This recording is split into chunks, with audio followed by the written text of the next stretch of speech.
Jedi utilise la force pour la connaissance et la défense. Jamais la Jedi. Ce sont des clients très importants, ils ne peuvent pas attendre. Eh ben, ils vont apprendre. Nous avons juré de protéger jusqu'à la mort la pierre du temps. Et j'ai juré de plus manger de glace, mais pareil qu'on a créé un parfum pour moi. Ah, ça nous botte tous de t'entendre dire ça. Il faut avouer que voir Bonnie massacrer un nazi, c'est presque aussi chouette que d'aller au cinoche. Un massacre d'Indiens, le retour de Miss Minute et de Soldier Boys, des pranks qui tuent, les news et les box-office de la semaine, des sorties de la semaine prochaine, c'est le programme de ce nouvel épisode de la nuit des sorties. Moi c'est Ista et je suis avec Al. Bonsoir Al. Bonsoir. Écoute, on se retrouve encore une fois. Ça fait déjà un peu plus d'un mois qu'on a commencé ce podcast et c'est toujours une joie de venir faire ce podcast chaque semaine. C'est vrai que ça fait 5 semaines. Je vous ai lu le 5e épisode là, donc ouais, ça fait. C'est l'anniversaire. C'est ça. On est vieux. Non, c'est cool. On a eu un gros épisode la semaine dernière. Là, on a pas mal de trucs au niveau des sorties de la semaine, mais un peu moins au niveau des actus, mais ça va être fun quand même. N'oubliez pas, les timecodes sont dans la description, donc avec tous les sujets dans lesquels on va aborder. Donc d'abord les actus. Donc si vous cherchez quelque chose de spécial, que vous voulez nous entendre, notre critique par exemple sur Killers of Flower Moon ou le box-office, voilà, parce que vous devez renseigner sur le box-office ou une news, vous avez les timecodes qui sont dans la description. Et on attaque les actus de la semaine. Alors qu'est-ce qu'on a cette semaine, Ista ? Eh bien, on va commencer en parlant de la grève de la SAG-AFTRA, donc des acteurs, donc qui est toujours en cours au moment où on vous parle. Et donc, on a appris qu'il y a quelques acteurs, gros acteurs qui touchent pas mal, qui sont aussi producteurs de pas mal de films, notamment, qui ont proposé un deal à la SAG-AFTRA, un deal à $150 millions. Ouais, en fait, ce serait... Ils voudraient augmenter les cotisations syndicales, en fait, pour que ça atteigne 150 millions. Et donc, du coup, ça permettrait... parce que, en fait, les cotisations aux États-Unis sont plafonnées. Ils voudraient augmenter ce plafond. Et ça pourrait pallier ce que les studios refusent de payer au plus bas des salaires. Sauf qu'il y a un petit problème dans ce truc-là, parce que c'est une offre qui a été formulée par George Clooney. Après, il y a plein d'acteurs... comme Ben Affleck, Emma Stone, Scarlett Johansson qui se sont joints à cette proposition.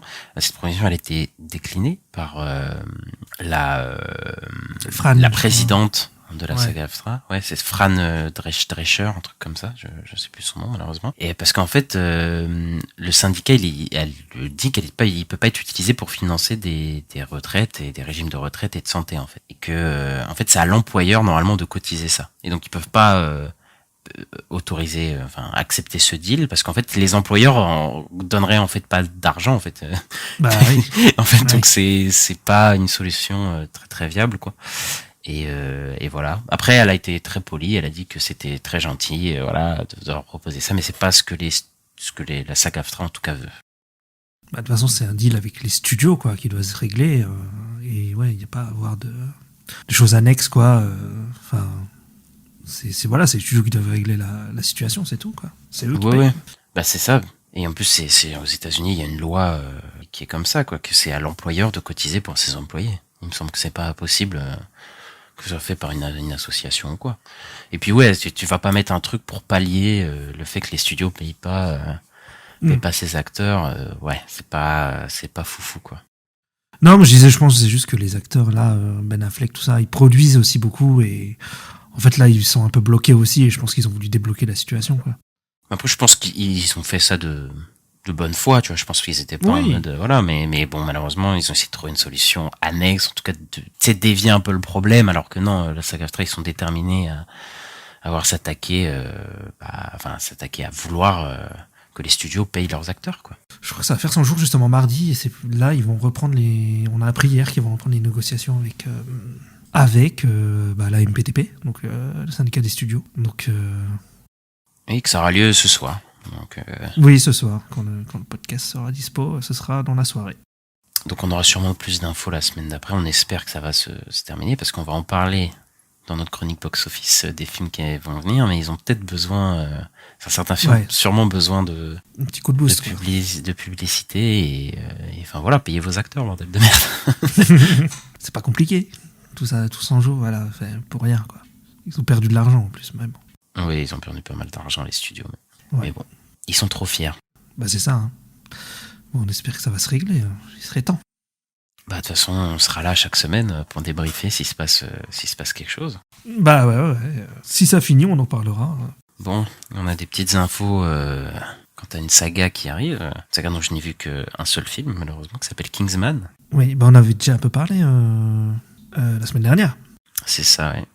Mais pas de la même manière, parce qu'on parlait de Kingsman 3, qui était confirmé. Et là, ça sera Kingsman 2, mais alors, c'est pas écrit c'est pareil. The Kingsman, en fait. C'est ça. C'est la suite du préquel, donc le troisième film Kingsman qui était sorti et qui revenait sur les débuts de cette organisation. Et bah, la suite de ce préquel, donc, a un titre qui s'appelle The Traitor King, donc le roi traître. Et ça devrait explorer la montée de Adolf Hitler.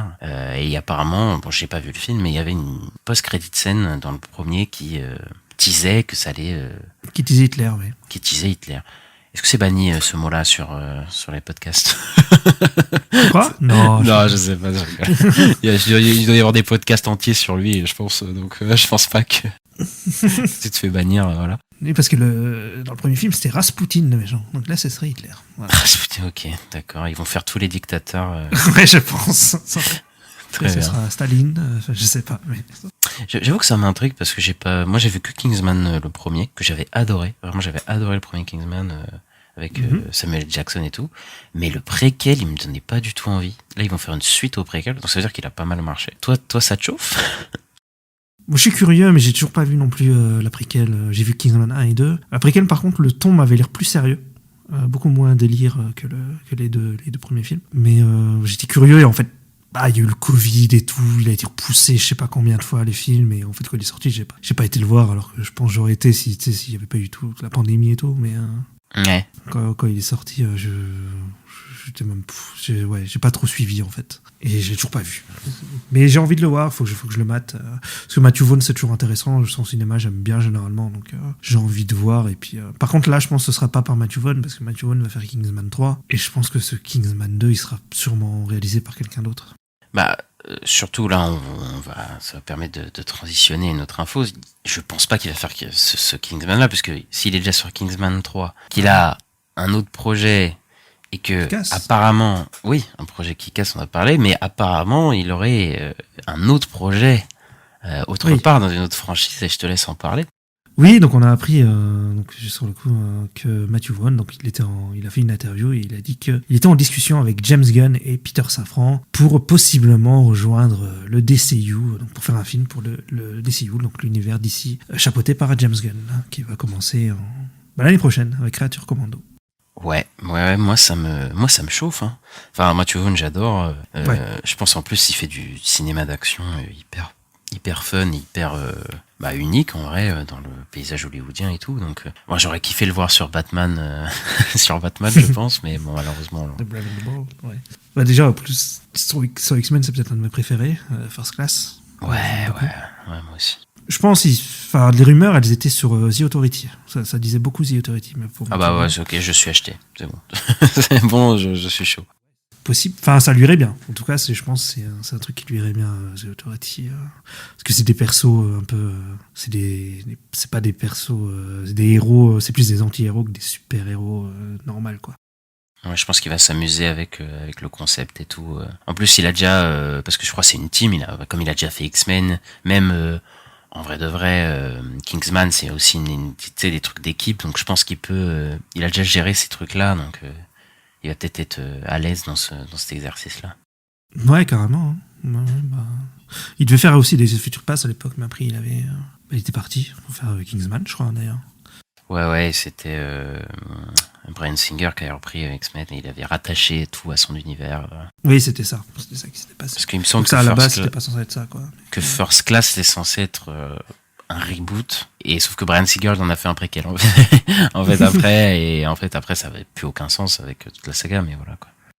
Oui, bon, et puis les 10 ans d'écart entre chaque film, et puis ils vieillissent pas, bon. Oui. Un jour on en parlera de cette saga maudite qui pour un film t'en as 3 de mauvais. c'est toujours ça, enfin bref. Est-ce qu'on passe du côté des séries? Ouais, on va parler de Tortue Ninja. Donc il y a la série qui est liée donc au film qui est sorti cet été, Mutant Mayhem en VO et Teenage Years en VF, ouais. Et donc là, ils vont sortir une série qui s'appelle The Tales of the Teenage Mutant Ninja Turtle. Donc c'est une série qui va sortir sur Paramount+, et elle sortira en avril 2024. Ouais. Et elle sera en 2D, et elle fera le lien entre le premier film et le deuxième film qui sortira dans quelques années, quoi.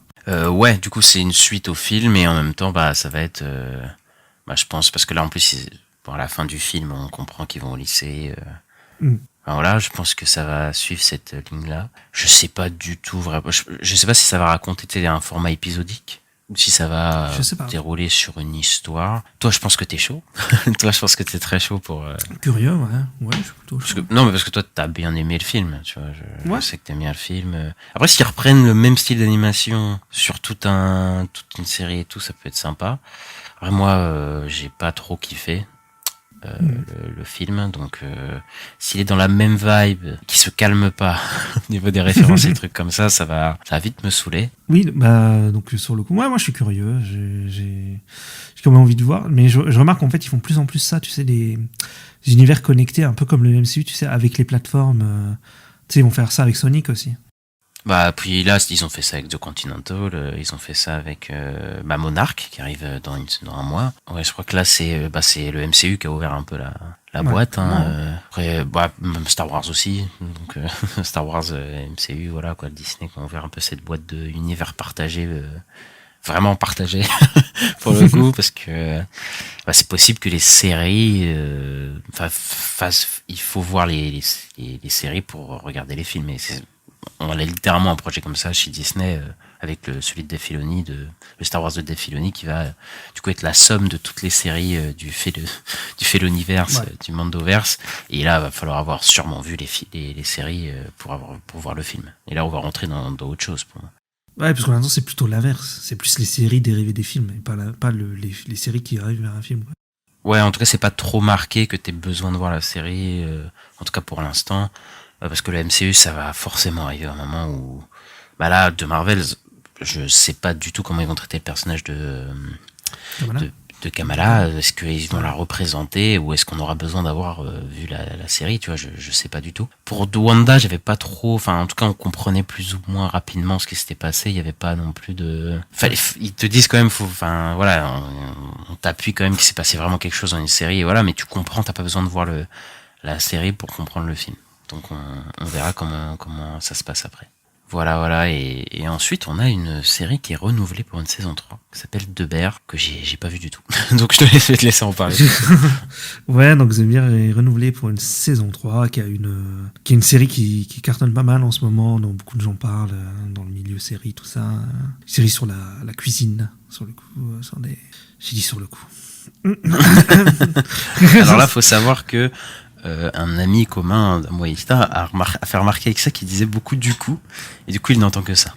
Il n'entend que ça maintenant. Exactement. Et donc, le créateur de la série Chris Storer, il a aussi annoncé que Ayo Edebiri, donc, qui joue le rôle de Sydney dans The Bear, elle va réaliser plusieurs épisodes dans cette saison 3. Voilà, donc la saison 2 était incroyable. Vraiment, jetez-vous dessus, c'est vraiment une super série. C'est pas très long. La une, je crois que je sais plus si c'est 6 ou 8. Je crois que c'est 8 épisodes de 30 minutes, la première. Elle est vraiment courte. Je me l'étais refaite en à peu près une soirée, en fait. Donc elle se regarde très vite, la saison 2. La saison 1, pardon. La saison 2 est plus longue, par contre, et je crois qu'elle a un peu plus d'épisodes. Il me semble qu'elle a 10 épisodes. Et c'est vraiment, dans la saison 2, il commence à y avoir des guests de séries, voilà, qu'on aime bien, dans des séries assez connues, genre des gens qui viennent de Better Call Saul ou ce genre ou des actrices connues. Il y a des petites surprises dans la saison 2 et c'était sympa. Et il y a des très bonnes évolutions de personnages, c'est bien filmé, c'est bien rythmé, il y a des bonnes musiques, c'est vraiment cool. Et j'ai hâte de voir la saison 3, voilà. Ouais, tout le monde en parle de cette série. Enfin, tout le monde. En tout cas, beaucoup de gens en ont parlé, et pour le coup, peut-être que je la verrai un jour. Je ne sais pas. Peut-être que je me lancerai dessus. Mais après les guests, tant que c'est pas Ryan Reynolds. Non, ça va. T'inquiète. Non, c'est des bons acteurs. Ensuite, on a des nouvelles des plateformes. Enfin, là, on parle de séries, de plateformes de streaming, mais là, on a des nouvelles sur le système d'abonnement de Netflix qui change et qui augmente leur prix. Donc, ils augmentent le prix de deux forfaits, en fait. Parce qu'il y a 4 forfaits Netflix, parce que c'est pas qu'il y en a 4, c'est un peu abusé, quoi. Oui. Donc, on a les 2 forfaits. L'offre pub, donc c'est l'offre la moins chère qui te permet pour 6 € d'avoir l'abonnement Netflix en 1080p, mais t'as tes pubs toutes les heures, je crois, c'est un truc comme ça. Et t'as la formule standard, donc que pour 2 écrans, je crois, 1080p qui bouge pas, elle aussi, qui reste 13,49 €. Mais la formule essentielle et la formule premium qui augmente. La formule essentielle qui coûtait 8,99 € passe à 10,99 €. C'était celle pour ceux qui avaient, c'est pour un seul écran en simultané, donc pour ceux qui sont tout seuls, et je crois que c'est de la 720p, donc c'est même pas de la 1080p. Donc tu payes 11 € pour avoir un truc qui est même pas Full HD. c'est quand même fou. Et la formule premium, donc pour 4 écrans, 4K, la totale, qui passe de 17,99 € à 19,99 €, donc 20 balles. Donc les prix, ils ont quasi presque doublé, en fait, depuis le début de Netflix. Sur certains, l'offre premium, elle a quasiment doublé depuis qu'elle existe, en fait. Et donc ça fait peur, parce que Netflix, il continue on l'a vu là, encore il y a eu un rapport récemment où ils ont encore gagné des abonnés au troisième quart de l'année, en fait, parce que c'est en tout cas, ça veut dire que tout l'été ils ont gagné de l'argent, parce que c'est compté entre genre le mois d'hiver, mois de printemps, mois d'été, mois d'automne, et ils ont gagné des abonnés. Et donc là ils vont augmenter leur offre, et ils vont sûrement regagner des abonnés, et je pense que ça va faire un effet encore boule de neige, et Disney va augmenter ses prix. Je crois que Disney avait déjà annoncé. Oui. Ils ont déjà annoncé d'augmenter leur prix. Amazon, je sais pas, ils sont un peu dans leur bulle, voilà, mais c'est possible que Max et que d'autres augmentent leur prix dans le futur, quoi. Ouais, clairement. Hein. Mais en plus, pour Netflix, il me semble que j'ai entendu qu'il y a une offre, je sais plus c'est laquelle, peut-être le standard, ou peut-être l'essentiel, je sais plus. Il y en a une qui est pas disponible pour les nouveaux abonnés. Genre, si tu... Quoi ? T'es un nouvel abonné, t'as pas le... Je sais plus, je crois que t'as pas le standard. C'est vraiment des trucs de fou, quoi. C'est un truc de malade. Ok, écoute, c'est super, encore une super mesure de Netflix, qui augmente ses prix, donc vu qu'ils augmentent les prix et qu'ils du coup vont gagner plus d'argent, ils vont pouvoir payer la saga AFTRA, peut-être qu'ils vont pouvoir se mettre d'accord, du coup. C'est complètement fou, quoi. Moi, ça me... Ouais, et encore là, en euros, on est moins cher qu'aux États-Unis. Les États-Unis, l'offre premium, c'est à 22,99, je crois. 22,99 $. Ouais, après, il y a peut-être, si tu fais la conversion de dollars à euros, peut-être que c'est la même chose au final. Je sais pas. Ah, peut-être. Ouais, je sais pas. C'est possible, t'as raison. En tout cas, c'est cher. C'est très cher Oui. dans tous les cas. Oui, surtout quand tu vois au début, quand ils sont arrivés en 2014, c'était pratiquement 10 € de moins. Hein. Oui. Ouais, franchement, c'est un truc de fou. Et on comprend pourquoi d'autres gens se dirigent autre part que les plateformes, mais bon. Il y en a beaucoup qui redeviennent des pirates. Hein. Oui, là, non, mais le téléchargement illégal, je pense pas qu'il va baisser de si peu, non. Quoi. On disait ça à l'époque, et puis en fait, ils ont tous fait leur plateforme maintenant, et bon, ça fait trop d'abonnements, quoi. Tu sais qu'au début de Netflix, il me semble que ça avait baissé, le téléchargement illégal, puisque en fait l'offre, de toute façon, il y avait que Netflix, de toute façon, sur le marché à l'époque. C'est ça. Et c'était pas si cher, donc là, tu te tapais, je me souviens, tu te payais 10 balles, et t'avais tout ce que tu voulais, c'était les seuls sur le marché, voilà, quoi. Maintenant, t'as Amazon, t'as Max, on parlait, c'est un truc où tu t'en sors plus, et là, en plus, t'imagines, t'as une grande famille, tu payes 20 balles, tu vas payer 20 balles par abonnement, c'est pas possible.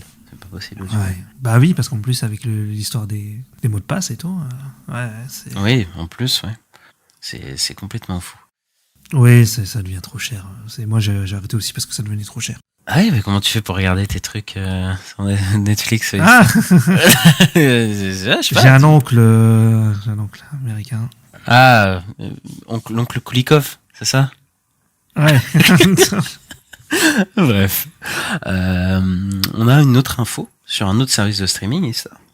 Oui, donc Max, donc la plateforme Max qui s'appelait à l'époque HBO Max et a changé de nom qui n'a aucun sens, ce nom, mais bon, c'est pas grave. On a remboulé le HBO, ça s'appelle plus que Max et ça sortira en France donc l'année prochaine, à l'été 2024. Ouais, lancement français qu'on attendait un peu de Max, voilà. Mais après mon Max, on a vu qu'ils étaient un petit peu dans la merde. parce qu'ils ont perdu pas mal d'abonnés depuis le début, parce que c'était une entrée catastrophique, Max, pour le coup. Ça, personne va le contredire, quoi. C'était un peu un bordel. Après, voilà, faut voir comment ils vont se rebondir avec la nouvelle approche de Warner, de DC, comment ils vont lancer leur plateforme. Après, peut-être que sur le long terme, ça peut marcher. Et moi, Max, je sais pas quel prix ça a, mais en vrai, ils ont un catalogue, parce que si c'est le catalogue HBO et tout, c'est quand même un putain de catalogue, faut le dire. Bah, de ouf, ouais.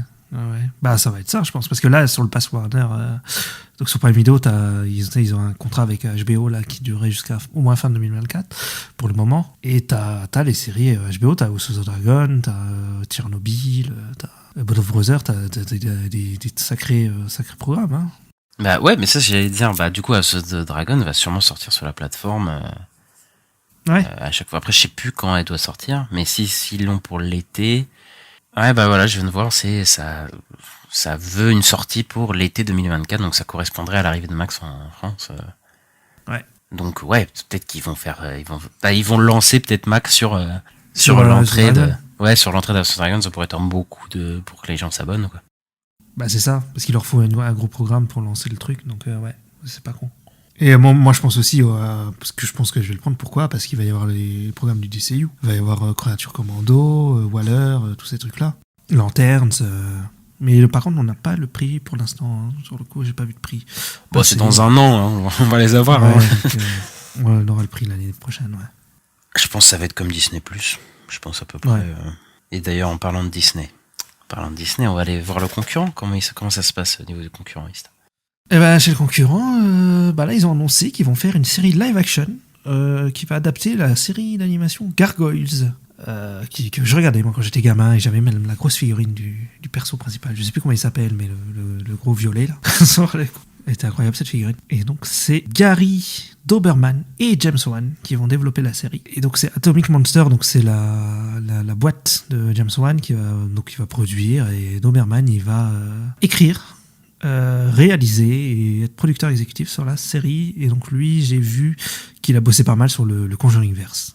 Ouais, mais par contre, il s'appelle Doberman, ça me gêne. Je le dis, chaque fois tu dis Doberman, il va écrire et tout, c'est un peu bizarre son nom. Ouais, écoute, je n'ai aucune connaissance de ce truc. je crois que j'ai vu, quand ça a été annoncé, j'ai regardé vite fait ce que c'était, mais j'ai jamais regardé, de près ou de loin. Le fait que James Wan soit attaché au projet me fait lever un sourcil, mais le problème c'est que James Wan en tant que producteur, ça fait toujours un peu peur. donc je sais pas. Mais après, il a jamais fait de série, lui. James Wan, il me semble, il a jamais... Non. Ah si, il a produit des séries télé. La série télé Souviens-toi l'été dernier. Donc, qui doit être l'adaptation de série du film culte. C'était quelle année ça ? 2021, donc c'était il y a pas si longtemps. Ah ouais, ouais, sur Prime Video, ça pas. Après tout ça, c'est comme toutes les séries Prime Video, on n'entend pas parler quasiment. Il a produit Swamp Thing. Il a produit la série Swamp Thing que j'ai pas regardé, qui avait l'air horrible. Mais faut le dire. T'avais regardé ? Retour, hein. Non, moi j'ai pas vu, mais elle avait eu des bons retours, et ce qui était très bizarre avec cette série, qu'ils ont diffusé le premier épisode et ils ont dit direct que la série est annulée. Sur le coup, direct. C'est un très bon coup de com', ça. Ouais. C'était très étrange, on n'a rien compris. Et il a produit, je savais pas, la série Archive 80, qui avait fait parler l'année dernière sur Netflix. Je sais pas si t'avais entendu parler. Non, pas du tout entendu parler de ça. C'est un genre de feuilleton télévisé, genre un peu d'horreur, qui était sorti en début d'année dernière. Un truc genre analogique. Je sais pas si ça se dit. Oui, analogique. Ouais. Ah voilà, non, c'est pour ça que ça m'a mindfuck, parce que j'ai lu analogique, c'est de l'horreur analogique, ça s'appelle. C'est un dérivé du contenu vidéo de type found footage, et en fait c'est par rapport aux vidéos d'internet, en fait, horrifiques.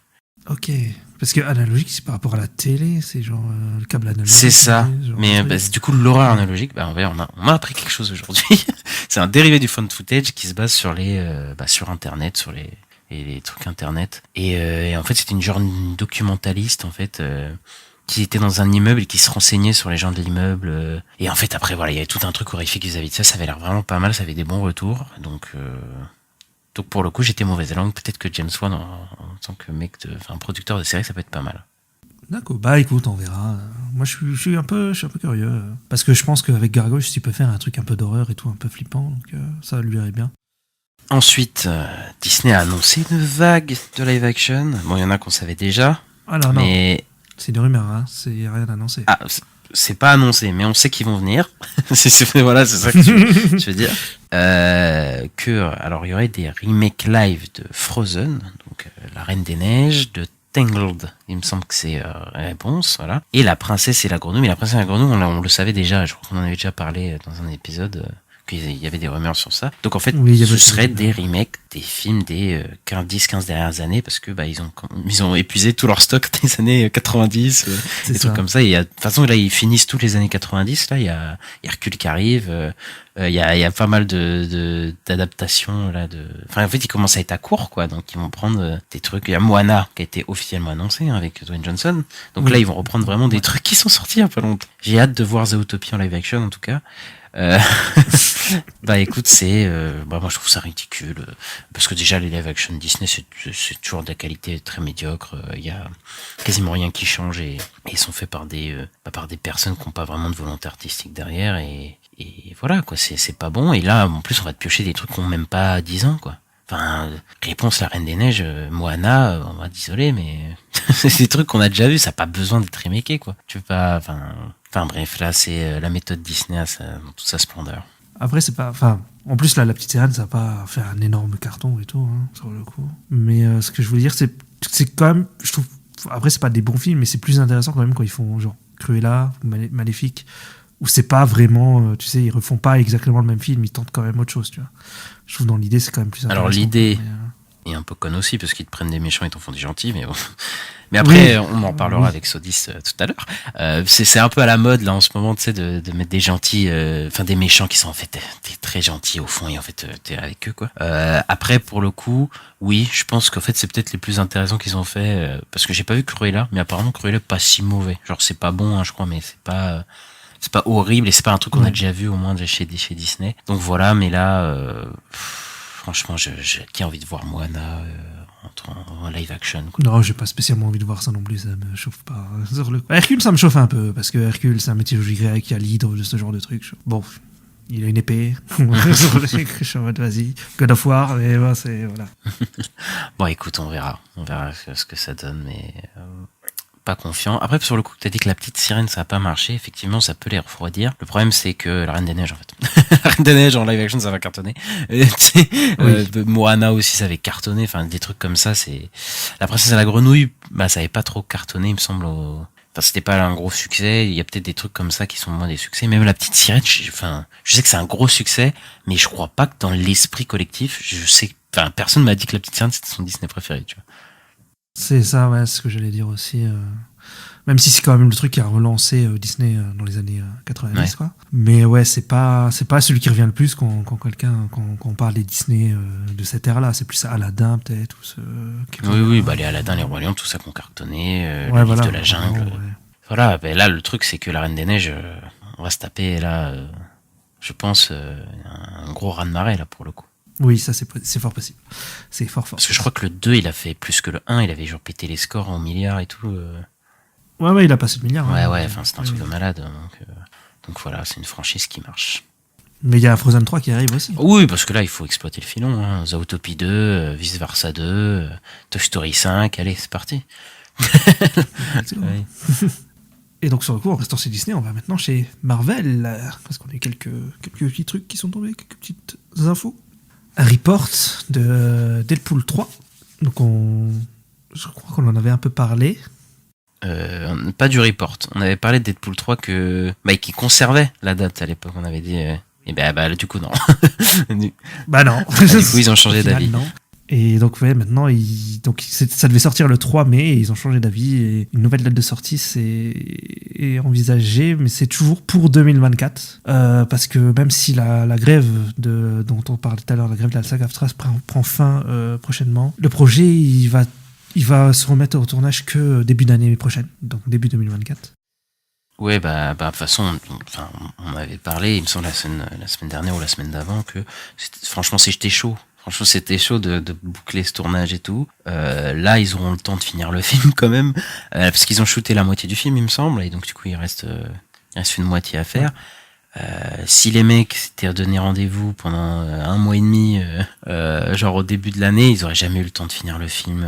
Et je pense pour les VFX artistes, ça aurait été un enfer.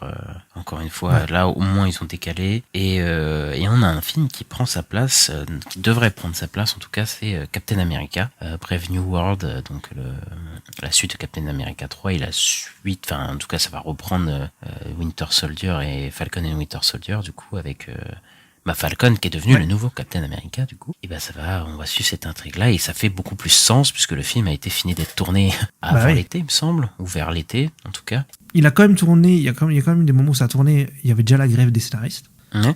Mais sur la grève ça a fini avant la grève des acteurs. Oui. Donc ils ont quand même tout tourné. Oui, apparemment ils ont tout tourné. Donc là, de toute façon il reste que la post-prod. Donc la post-prod, il y a pas de grève, il y a pas de truc. Ça, du coup, ça fait sens qu'ils le mettent avant en fait Deadpool. Et surtout, je crois pas que l'un ou l'autre va affecter l'autre. Genre, je crois pas qu'il faut voir Deadpool 3 avant de voir Captain America. Brave New World, je pense pas que ça va affecter. Non. Donc non, ça semble logique ce qu'ils ont fait. Voilà. Maintenant, on verra comment ça se passe. Maintenant, ils disent que pour Deadpool 3, il y a 3 options, en gros. Soit il reprend la nouvelle date qu'avec Captain. Donc, c'était, je sais plus, juin, juillet, un truc comme ça. Ouais. Soit novembre, parce que novembre, ils disent qu'ils ont déjà testé novembre, par exemple, avec Black Panther et tout, ça a bien marché, tu vois. Soit ça prend la place de Thunderbolt, donc en décembre. Et Thunderbolt serait, sur le coup, repoussé à l'année prochaine, à 2025, quoi. Ouais, ça fait un peu sens. On a eu d'autres infos d'ailleurs sur un autre projet bien plus lointain que de Marvel. Ouais, sur le coup, on a eu des petites news sur le Fantastic Four du MCU. Donc, on a le nom des 2 scénaristes. Donc, ce sera Cameron Squire, donc qui a travaillé sur WandaVision et sur Agatha Darkhold Diaries. Et il sera aux côtés de Josh Friedman qui a bossé sur Avatar: The Way of Water. Ouais, ils ont une tendance là à prendre des mecs de série, enfin de leur série, à les mettre dans leur projet. Je sais pas si c'est pour le mieux. Moi, ça me fait peur, mais écoute, on verra ce que ça donne. Après, j'ai regardé le Cameron Squires. Il a fait que il a quasiment fait que WandaVision, je crois. Oui. Du coup, c'est un gros truc quand même pour lui. Après, bon, il est pas tout seul. Par contre, il a fait beaucoup de choses. Oui, il est pas tout seul, mais je sais pas pourquoi. En tout cas, ils aiment bien. Parce que c'est Matt Shakman. Oui, c'est possible que c'est lui qui lui dit, qui était en mode je veux travailler avec lui. Mais du coup, oui, ça fait des mecs de série qui se mettent à la télé, au cinéma. Après, comme je disais, on en avait déjà parlé, je t'avais déjà dit que c'était pas la première fois. C'est pas la première fois, mais là, c'est vraiment des débutants, quoi. Donc, je sais pas ce que ça va donner, quoi. Parce qu'encore les frères Russo, Joss Whedon, ils avaient déjà bossé sur des films. Là, c'est vraiment des mecs de la série, quoi, qui n'ont, je crois pas jamais bossé dans un truc, dans un long métrage.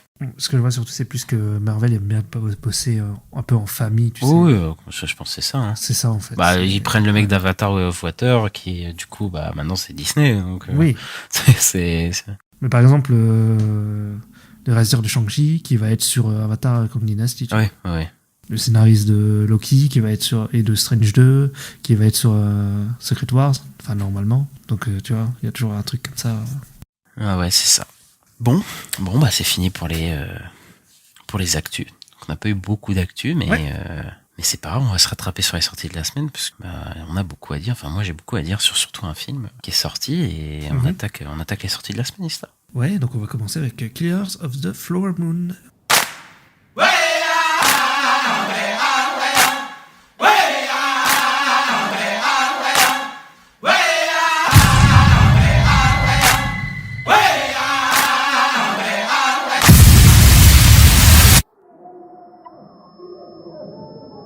Expecting a miracle to make all this go away.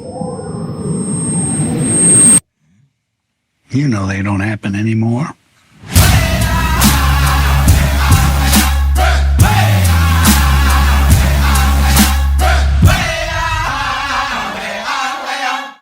Au début du XXe siècle, le pétrole a apporté la fortune au peuple osage qui, du jour au lendemain, est devenu l'un des plus riches du monde. La richesse de ces Amérindiens attire aussitôt la convoitise de blancs peu recommandables qui intriguent, soutirent et volent autant d'argent osage que possible avant de recourir au meurtre.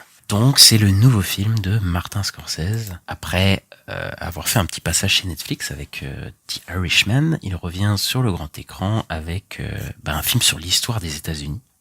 Ce qui était déjà un des thèmes de Scorsese. Après, on retrouve de toute façon tous les thèmes de Scorsese dans ce film. Hein. La violence est très présent. Après, c'est un genre, il y a même des codes du film de mafia qui reviennent. Après, le film, je pourrais pas trop décrire un genre. C'est genre une fresque historique, mais il y a un côté romance, il y a un côté western, il y a un côté polar sur la fin. Enfin, c'est assez compliqué. J'avais entendu le terme de fresque historique. Pour moi, ça marche bien, tu vois, parce que du coup, ça annule pas les autres genres. Scorsese, déjà, il débarque avec un truc à 200 millions de patates, et le mec s'en fout des standards hollywoodiens. Le mec te fait un film de 3h30, une fresque historique, et c'est un truc qui, je pense, qui est impossible à faire au niveau des grands studios. Peut-être Nolan, allez. Peut-être Nolan. Ouais, mais il faut avoir un gros nom, ouais, faut être et de toute façon, il a pu faire ce film, je pense, parce qu'il est financé par Apple TV, en fait. Apple TV qui, de base, le film devait sortir sur les plateformes de streaming, mais il y a eu un accord avec Paramount, il me semble que c'est Paramount, qui a du coup distribué le film, et du coup, pour notre plus de grand bonheur, bon, après, ils font pas ça de bonté de cœur aussi, Apple, hein, je pense, ça va pas les impacter, je pense, financièrement en tant que ça, et surtout, je pense qu'ils veulent, on avait discuté avec quelqu'un qu'ils veulent se crédibiliser, en disant que nous, on peut-être une plateforme de streaming, mais on fait du cinéma quand même, tu vois, genre en mode, voilà quoi, donnez-nous des Oscars. C'est un peu. Ouais, oui, je pense, il y a un délire comme ça, hein, clairement. Et je pense qu'ils veulent se mettre en concurrent avec Disney, tout ça. Oui, après eux, ils ont déjà eu un Oscar, ils ont eu pour Coda qui était un film Apple TV. Oui, ok. Une fraude, mais voilà quoi. Et donc là, du coup, Martin Scorsese il revient avec une adaptation d'un bouquin qui parle du coup de ça, de l'extermination des Osage. Mais là, pour le coup, là, le bouquin, il s'attarde beaucoup moins sur ce couple, parce que là, Scorsese fait le parti pris de s'intéresser au personnage de Leonardo DiCaprio et de son couple. Alors dans le film, c'est beaucoup plus restreint et ça se concentre beaucoup plus sur le côté polar, le côté enquête. Il y a une grosse partie sur ça, quoi. Et donc Scorsese, il a fait ça pour s'intéresser beaucoup plus en fait aux populations Osage, parce que là, ça aurait été un film qui était en mode tu sais, ça aurait été pas un whodunit, mais en gros, ça aurait été en mode qui a fait ça, quoi. Tu sais, une genre d'enquête, on aurait été du point de vue des trucs, et du coup, on aurait moins. Du point de vue du FBI, quoi. Ouais, mais on était moins du côté des Osage, et du coup, je pense qu'il a fait un bon choix de faire ça. Alors, le film, c'est un film, moi, j'aime bien dire lancinant, parce qu'il il y a une longueur au film, il fait 3h30. Après, comme ces derniers films d'ailleurs, hein, The Irishman, Silence, c'était des films assez longs, assez lancinants. Silence, c'était la longueur par rapport à la religion, tu sais, qu'il y avait un sort de mérite, tu sais, il y avait un genre d'ennui presque nécessaire dans ce film. Enfin, moi, j'avais bien aimé Silence, en tout cas l'expérience. Et The Irishman, c'est un peu ça, ça raconte chaque époque, quoi. Ça raconte vraiment ici de toutes les époques et de tout le cinéma de Scorsese, et on a, tu sais, c'est un long film qui te raconte son cinéma, et en même temps c'est la vie d'un homme qui va dépérir. Et voilà, quoi. C'est pour ceux qui ont vu The Irishman, ils auront compris. Mais le film, il est pas chiant pour le coup. Franchement, les 3h26, il passe. D'accord, Irishman? Ouais, non, je parle de Killer of the Flower Moon. Après les autres, parce que moi, Irishman, je l'ai trouvé chiant, moi, Irishman. Mais bon. Je peux comprendre, tu vois, mais pour le coup, là, je le trouve pas chiant, en tout cas, Killer of the Flower Moon. Moi, je trouve que ça passe bien. Il y a une tension un peu tout le film, parce que, c'est un peu, en fait, il y a une atmosphère anxiogène, en fait. Parce que tu vois des mecs se faire exterminer à petit feu, quoi. Donc c'est pas, c'est pas, voilà. Après, il fait pas dans le suspense du tout. Le film, on sait direct où ça va, parce que je sais qu'il y a des gens qui étaient en mode c'est trop prévisible et tout. Je pense que Martin Scorsese, il a pas fait son film pour que il y a un suspense et putain, est-ce qu'ils vont être exterminés ou pas. Enfin, on sait dès le début ce qui va se passer, quoi. C'est pas une surprise, quoi. D'ailleurs, il y a une belle musique qui accompagne tout le film, qui est assez oppressante et tout. Je trouve que ça marche bien. Et en fait, ce côté lancinant, il le fait pour montrer, en fait, pour s'attarder sur leur vie et sur la communauté des Osage, en fait. Et c'est pas hyper commun, tu vois, d'avoir déjà de traiter un sujet comme ça au cinéma, surtout au cinéma hollywoodien, parce que il humanise beaucoup ces communautés qui ont été beaucoup déshumanisées dans le cinéma américain, avec beaucoup de westerns par exemple, ou ce genre de films où c'est un peu des débiles, tu sais, des communautés un peu stéréotypées, quoi. Et là, du coup, là, il fait vraiment un effort vis-à-vis de cette communauté de redonner un peu de leur splendeur, entre guillemets, quoi. En tout cas, de nous faire s'attacher vraiment à eux. Et il y a un côté lancinant aussi pour montrer comment ils se sont fait exterminer et la façon dont ils sont fait voler et piller et tuer, bah c'est de manière extrêmement lente. C'est comme un poison en fait qu'on a dans tout le film, comme le poison qu'il donne à sa femme, tu vois, qui tue un petit peu sa femme. Ouais. Bah là ici dans ce film, il y a très peu de grandes fusillades, de courses poursuites. Enfin comme Scorsese il a pu en faire, tu vois. Là c'est vraiment, il y a des scènes assez choc, hein, c'est rapide, c'est d'assassinat, c'est hyper froid, hyper direct, genre ça dure 1 minute, bam, il y a un coup de feu et pop, c'est terminé quoi, genre, le mec est mort quoi, c'est assez marquant, mais il y a pas de moment entre guillemets où vous allez vous être entraîné dans un truc, hein, tout est à peu près à la même hauteur dans le film quoi. Et voilà, on est vraiment dans cette lente mort de ces populations et on est vraiment dans leur univers. Les décors et les costumes ils sont incroyables. Je sais plus qui c'est le chef décorateur du film, j'avais vu mais je savais pas te dire. Je sais plus qui c'est, mais en tout cas ils ont fait vraiment un effort, surtout au début quoi. On transporte vraiment dans la culture et dans ce moment de l'histoire quoi. Il y a ce plan dans la bande d'annonce où t'as la caméra qui recule de la voiture et on voit tu sais tout le décor des machines qui prennent le pétrole là dans le désert et c'est super. Alors, là j'ai déjà assez parlé, j'ai encore pas mal de choses à dire mais je vais te laisser quand même. Je vais te laisser. Merde. Oui, je vais te laisser un peu parler parce que j'ai. Tu veux que j'en parle moi ? Bah moi sur le coup, j'ai encore dit sur le coup. Alors moi j'ai pas détesté le film. Ouais. Mais je suis pas rentré vraiment dedans. En fait c'est un peu bizarre parce que je me suis pas ennuyé. J'ai pas trouvé que le film était chiant. Là où je te disais que Irishman, moi j'avais vraiment pas, j'ai vraiment senti la durée et tout. J'étais pas du tout rentré dedans. Là, en fait là j'ai l'impression je rentre un peu dedans, mais pas assez, tu vois, pour dire ça, chef-d'œuvre, il est incroyable et tout. Enfin, je sais pas. Pour moi, ça décolle jamais vraiment. Et j'ai l'impression que des fois, ça va décoller, mais en fait, ça décolle pas pour moi. Ouais. Et je sais pas trop. Je trouve pas le film mauvais. Je le trouve très bien réalisé. Et je pense aussi avoir peut-être un problème avec le personnage de DiCaprio. Au début, je commençais un peu à m'attacher à lui. Et puis quand j'ai compris ce qu'il faisait. Moi je peux pas m'attacher à ça en fait, donc je pense que c'est pas le but, mais je sais pas, moi le fait que ce soit le personnage principal ça me dérange un peu, je pense. Après ça c'est un des tropes de Scorsese, c'est que on suit souvent des personnages pas très empathiques quoi, tu vois. Moi je le trouve super DiCaprio dans le film parce qu'il est un peu déjà il fait un truc qu'il fait pas souvent, tu vois. Déjà il est un peu il est pas aussi, il est neuneux là. Ouais, il joue il est super, je trouve, en débile, mais en même temps qui est malfaisant, tu vois, mais qui est faussement naïf. J'aime bien cette expression, tu vois. Et genre, il est vraiment montré comme pathétique tout le film. Ça, franchement, c'était une des premières fois où je vois Leonardo DiCaprio pathétique pendant tout le film. Il se fait bouffer par tous les persos, que ce soit Lily Gladstone, sa femme, ou Robert De Niro, littéralement, où là, il le domine, tu vois. Et il y a un moment où il y a le personnage, je crois, de Lily Gladstone, donc sa femme dans le film, qui le traite de coyote, tu sais. Et lui il dit une ligne en genre n'ayez pas peur d'un diable aux yeux bleus. Et en fait c'est un peu ce qu'il est, tu vois. Genre je trouve, tu vois, il garde une certaine beauté, tu vois, parce que même tout le monde dit qu'il est beau, c'est Leonardo DiCaprio, il est quand même beau, mais il a toujours ces putains de chicots dégueulasses, tu vois. Et c'est un peu ce côté je sais pas comment dire, mais tu sais le mec qui va te bouffer, qui est pourri, tu vois, de l'intérieur, tu vois. Qui est ouais. Tu vois, c'est un peu ça et je trouve que c'est plutôt bien fait. Voilà, après il a ce côté un peu manipulable, même si il a un combat intérieur, tu vois, genre c'est une histoire d'amour, je crois qu'il est amoureux, tu vois. Je sens qu'il est vraiment amoureux. Moi je pense aussi. Oui, mais en fait c'est peut-être pour ça. Je sais pas, moi je l'ai trouvé mignon en fait les deux et je sais pas, après quand je vois ce qu'il fait à la famille de je suis en mode Non mais pour moi, il est pas forcément mieux que Robert De Niro, tu vois. Il est moins machiavélique, mais il est plus pathétique, tu vois, que lui, dans un sens, tu vois.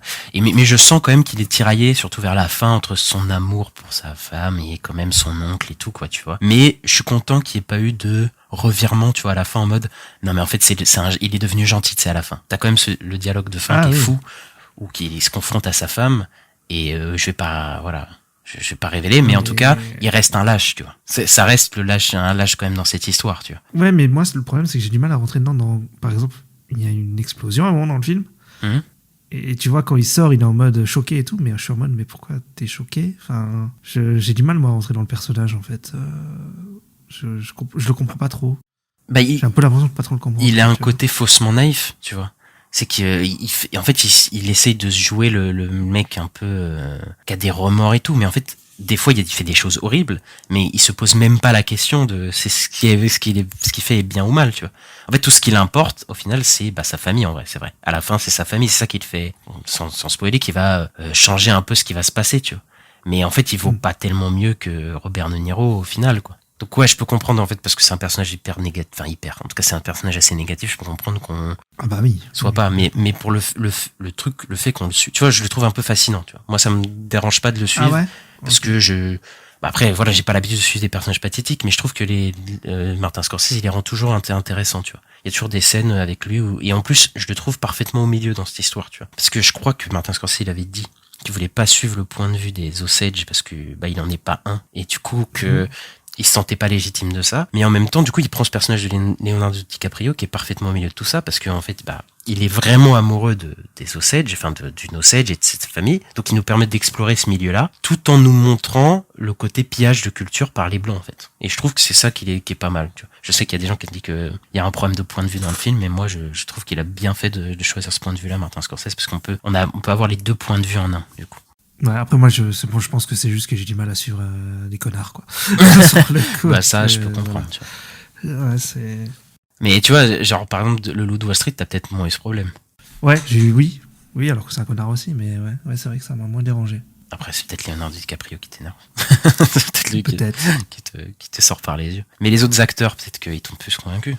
Bah moi j'ai trouvé Lily Gladstone incroyable, Lily Gladstone pardon, dans le rôle de Molly. Mais bon, pour moi, le problème, c'est qu'il y a une heure où elle va pas bien et donc on la voit plus beaucoup. Ouais. Donc moi, ça m'a un peu dérangé aussi, ça, tu vois. Je suis d'accord que pour le coup, après, le truc c'est que c'est l'histoire, quoi. Enfin, je veux dire, c'est. Ouais, bien sûr. Le truc c'est que si c'était c'est ça que je trouve qu'il a bien fait de prendre son point de vue, de rajouter, en tout cas de s'attarder vraiment sur cette histoire d'amour, c'est qu'en fait, si tu t'intéresses à l'enquête, ça veut dire qu'en fait, Lily Gladstone, elle est plus du tout dans l'intrigue quoi à ce moment-là quoi. Et donc du coup je trouve qu'il a vraiment pris ce parti pris de vraiment la développer son personnage au fur et à mesure du film et moi je suis d'accord, elle est superbe Lily Gladstone. C'est le seul personnage quasiment positif du film comparé à tous les autres, elle est d'une pureté et tout et en fait c'est un peu vis-à-vis d'elle qu'on se place moralement et tout quoi. Enfin c'est vis-à-vis d'elle que tous les autres personnages ressortent comme des ordures en fait. Et j'adore qu'elle il y a une montée progressive de son charisme et de son ampleur dans le film. Même si elle va mal dans le film, elle garde quand même une certaine ampleur, je trouve, dans le film. Et à la fin, elle a une prestance folle, comparée à DiCaprio, qui est complètement pathétique, quoi. C'est pour ça que le côté pathétique, je l'aime bien de DiCaprio, c'est qu'il fait ressortir le côté terrifiant de Robert De Niro, mais aussi le côté, il élève le personnage de Lily Gladstone aussi, tu vois. Oui, je vois ce que tu veux dire, ouais. Mais je suis pas tellement en désaccord, surtout. Enfin, je trouve la dernière scène, assez, entre les deux, vraiment géniale, hein, entre Lily Gladstone et DiCaprio. Ouais, je suis d'accord. Ouais, vraiment et tout. Mais ouais, moi, je suis juste un peu déçu qu'on la voit pas plus, en fait, et qu'elle est à moitié en train d'agoniser pendant bien une heure de film, quoi. Sur le coup, ça m'a un peu. Ouais, je peux comprendre. Et Robert, dans cette histoire.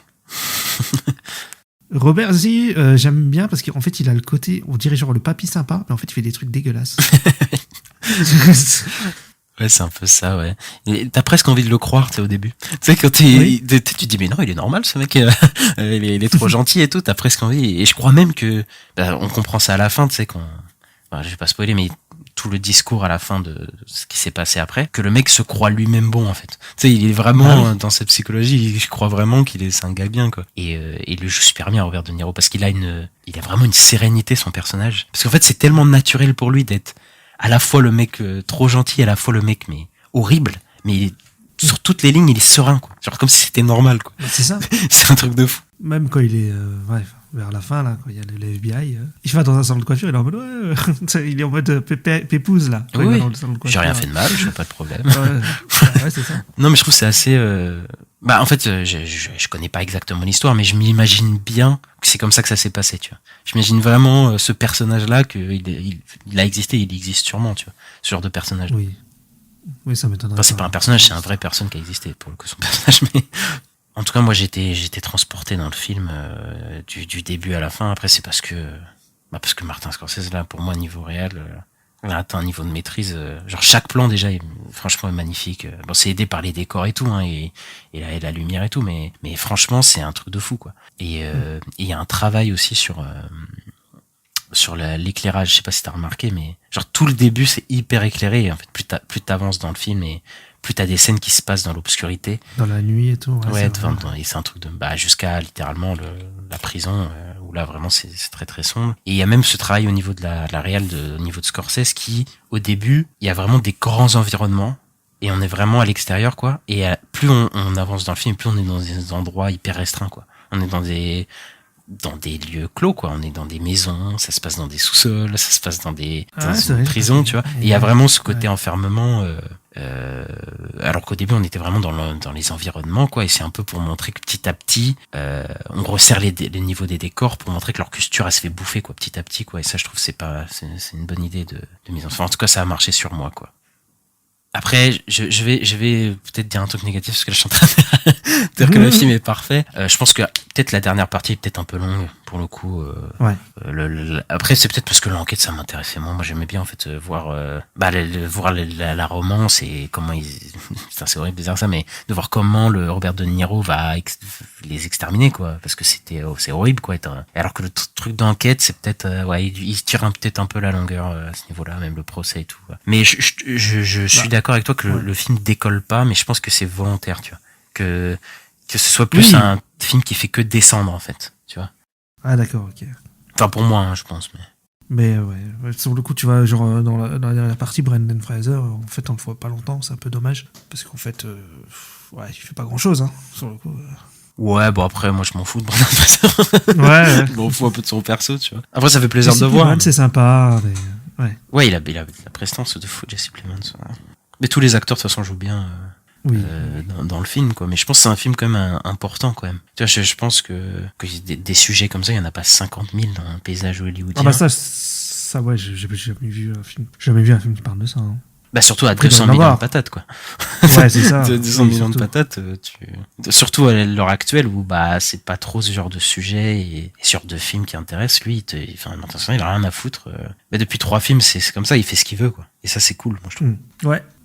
C'était Silence, ouais, j'ai pas vu Silence. Silence, voilà, ça parle de religion et tout, donc c'est peut-être pas le sujet le plus qui va remonter tout le monde, mais pour le coup c'est vraiment une expérience quoi. C'est vraiment une vraie expérience, Silence. Bah après peut-être le côté lancinant et tout, moi j'ai peut-être aussi du mal avec, hein, parce que comme disait Irishman, je suis pas rentré dedans, là je suis pas rentré dedans non plus à fond non plus.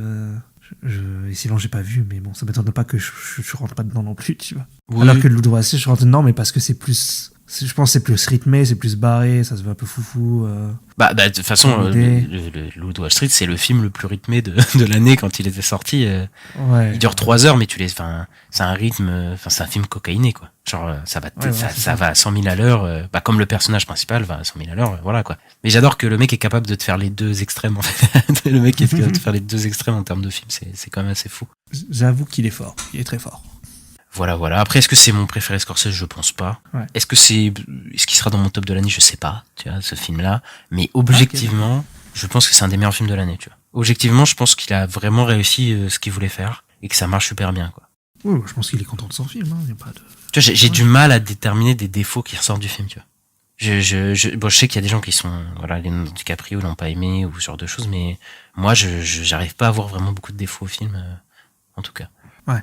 Moi non plus, c'est pour ça que je dis que c'est un bon film, mais c'est juste que je suis pas rentré dedans. Oui, c'est pour ça, après c'est ça le truc, c'est si t'arrives pas à rentrer dedans, t'es 3h30, c'est compliqué. En fait, je suis rentré un petit peu dedans. C'est ça que je dirais. Parce que j'ai pas trouvé ça horrible, tu vois. Oui, t'as quand même jusqu'au bout, tu t'es pas fait chier, quoi. Ouais, et puis j'aimais bien Lily Gladstone et tout. Ouais, je me suis pas fait chier, non. Il y a quelques notes d'humour dans le film, vite fait. Avec le personnage de DiCaprio, qui est un peu neuneux, quoi. Et quand il parle, des fois, il dit des trucs un peu débiles. Ouais, l'humour a pas mal marché sur moi. Après, il y en a plus trop vers la fin de l'humour, hein. C'est plutôt au début. Oh ouais, là, à la fin, c'est dur de, c'est dur de blaguer à la fin, quand même, sur ce qui se passe, quoi. Mais voilà, tu penses qu'il va rafler des Oscars? Ouais, je pense qu'il aura des trucs, hein. Je pense que Lily Gladstone va l'avoir. Ouais. Après, Leonardo, je sais pas qui va l'avoir, mais en fait, pour moi, c'est pas le meilleur performance de sa carrière, pour moi, clairement, tu vois. Ouais. Mais après, il l'a eu pour The Revenant, qui était pour moi pas la meilleure performance de sa carrière. D'accord. Donc bon, voilà, quoi. Et Robert De Niro. Après, il l'avait donné, c'était c'était pour l'idée de lui donner, quoi, sur le coup. Bah, parce qu'ils étaient à la 6e nomination, ils se sont dit, peut-être qu'il va peut-être pas l'avoir. Hein. Peut-être que vraiment, on va peut-être le snobber trop, quoi. Donc, ils l'ont donné. Après, faut voir s'ils vont leur donner, parce que là, je crois que c'est sa 7e. 7e ou 8e?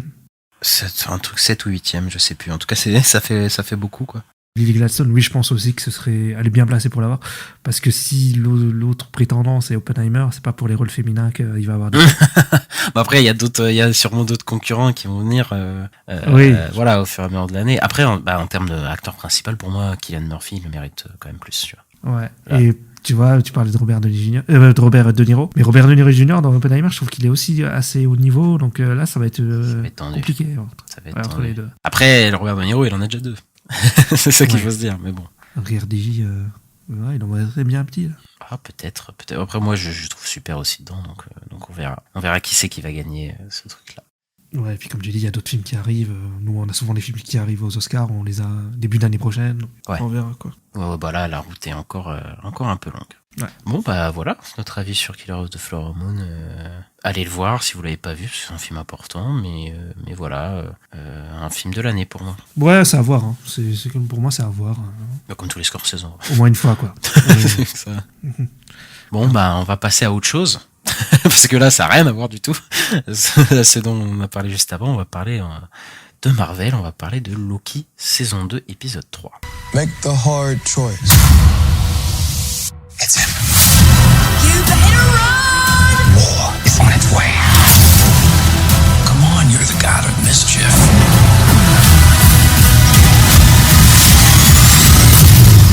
Always have been. Always will be.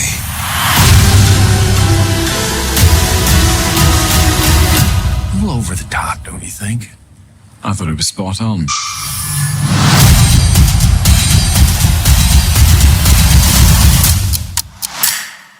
Alors, on retrouve Loki après la fin de l'épisode 2, qui avait retrouvé Sylvie, et qui se dirigeait vers Renslayer, parce qu'il l'avait localisé, donc nos amis vont partir la chercher. Et Ista, qu'est-ce que t'as pensé de cet épisode? Alors, comment dire? J'ai aimé, j'ai pas aimé. Il y a des choses que j'ai aimé, des choses que j'ai pas aimé. Parce qu'en fait, je trouve que pour moi, ça commence à vraiment démarrer, là. Notamment au niveau de Renslayer, Kang, tout ça. Là, on a des vrais trucs pour moi qui font avancer l'histoire. Par contre, ouais, on a l'arrivée de Jonathan Majors dans cet épisode-là, qui joue le rôle de Victor Timely, et il est insupportable. Ouais, moi j'ai aimé tout ce qu'il y a autour, même ce que ça raconte. Mais alors lui, c'est pas possible, quoi. Ah, mais je suis d'accord, il est en... Enfin, tu vois, genre, le pire c'est qu'il a déjà fait ça, tu vois. Il a déjà fait le mec qui surjoue un peu, tu vois, un peu excentrique, et là il le refait, mais encore plus, tu vois, encore plus, tu vois. Il est en mode, et là je trouve qu'il joue mal, parce que là toutes les 5 minutes,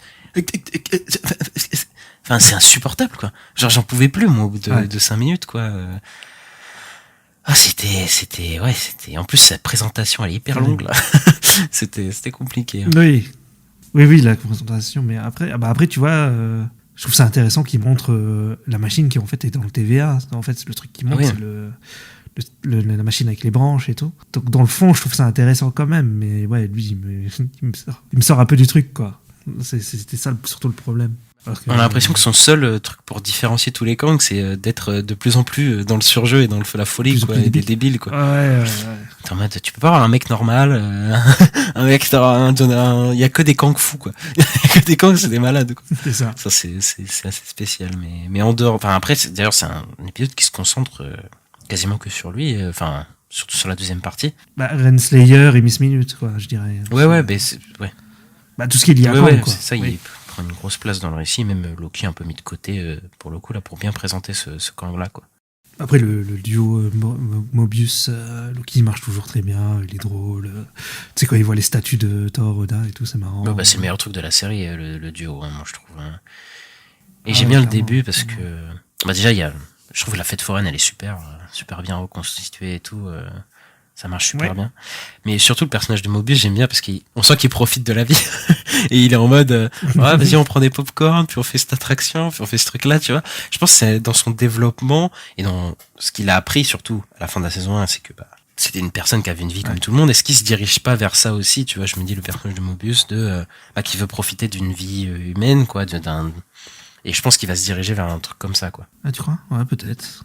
J'ai l'impression de plus en plus il se lâche, tu vois, il est un peu après il a toujours ce côté un peu, voilà, même quand il était fond TVA, il était un peu rêveur dans d'autres choses. Mais là, j'ai jamais vu autant profiter de son libre arbitre entre guillemets, tu vois. Ouais, il est content de vivre. Il veut voir le film de l'épisode 2.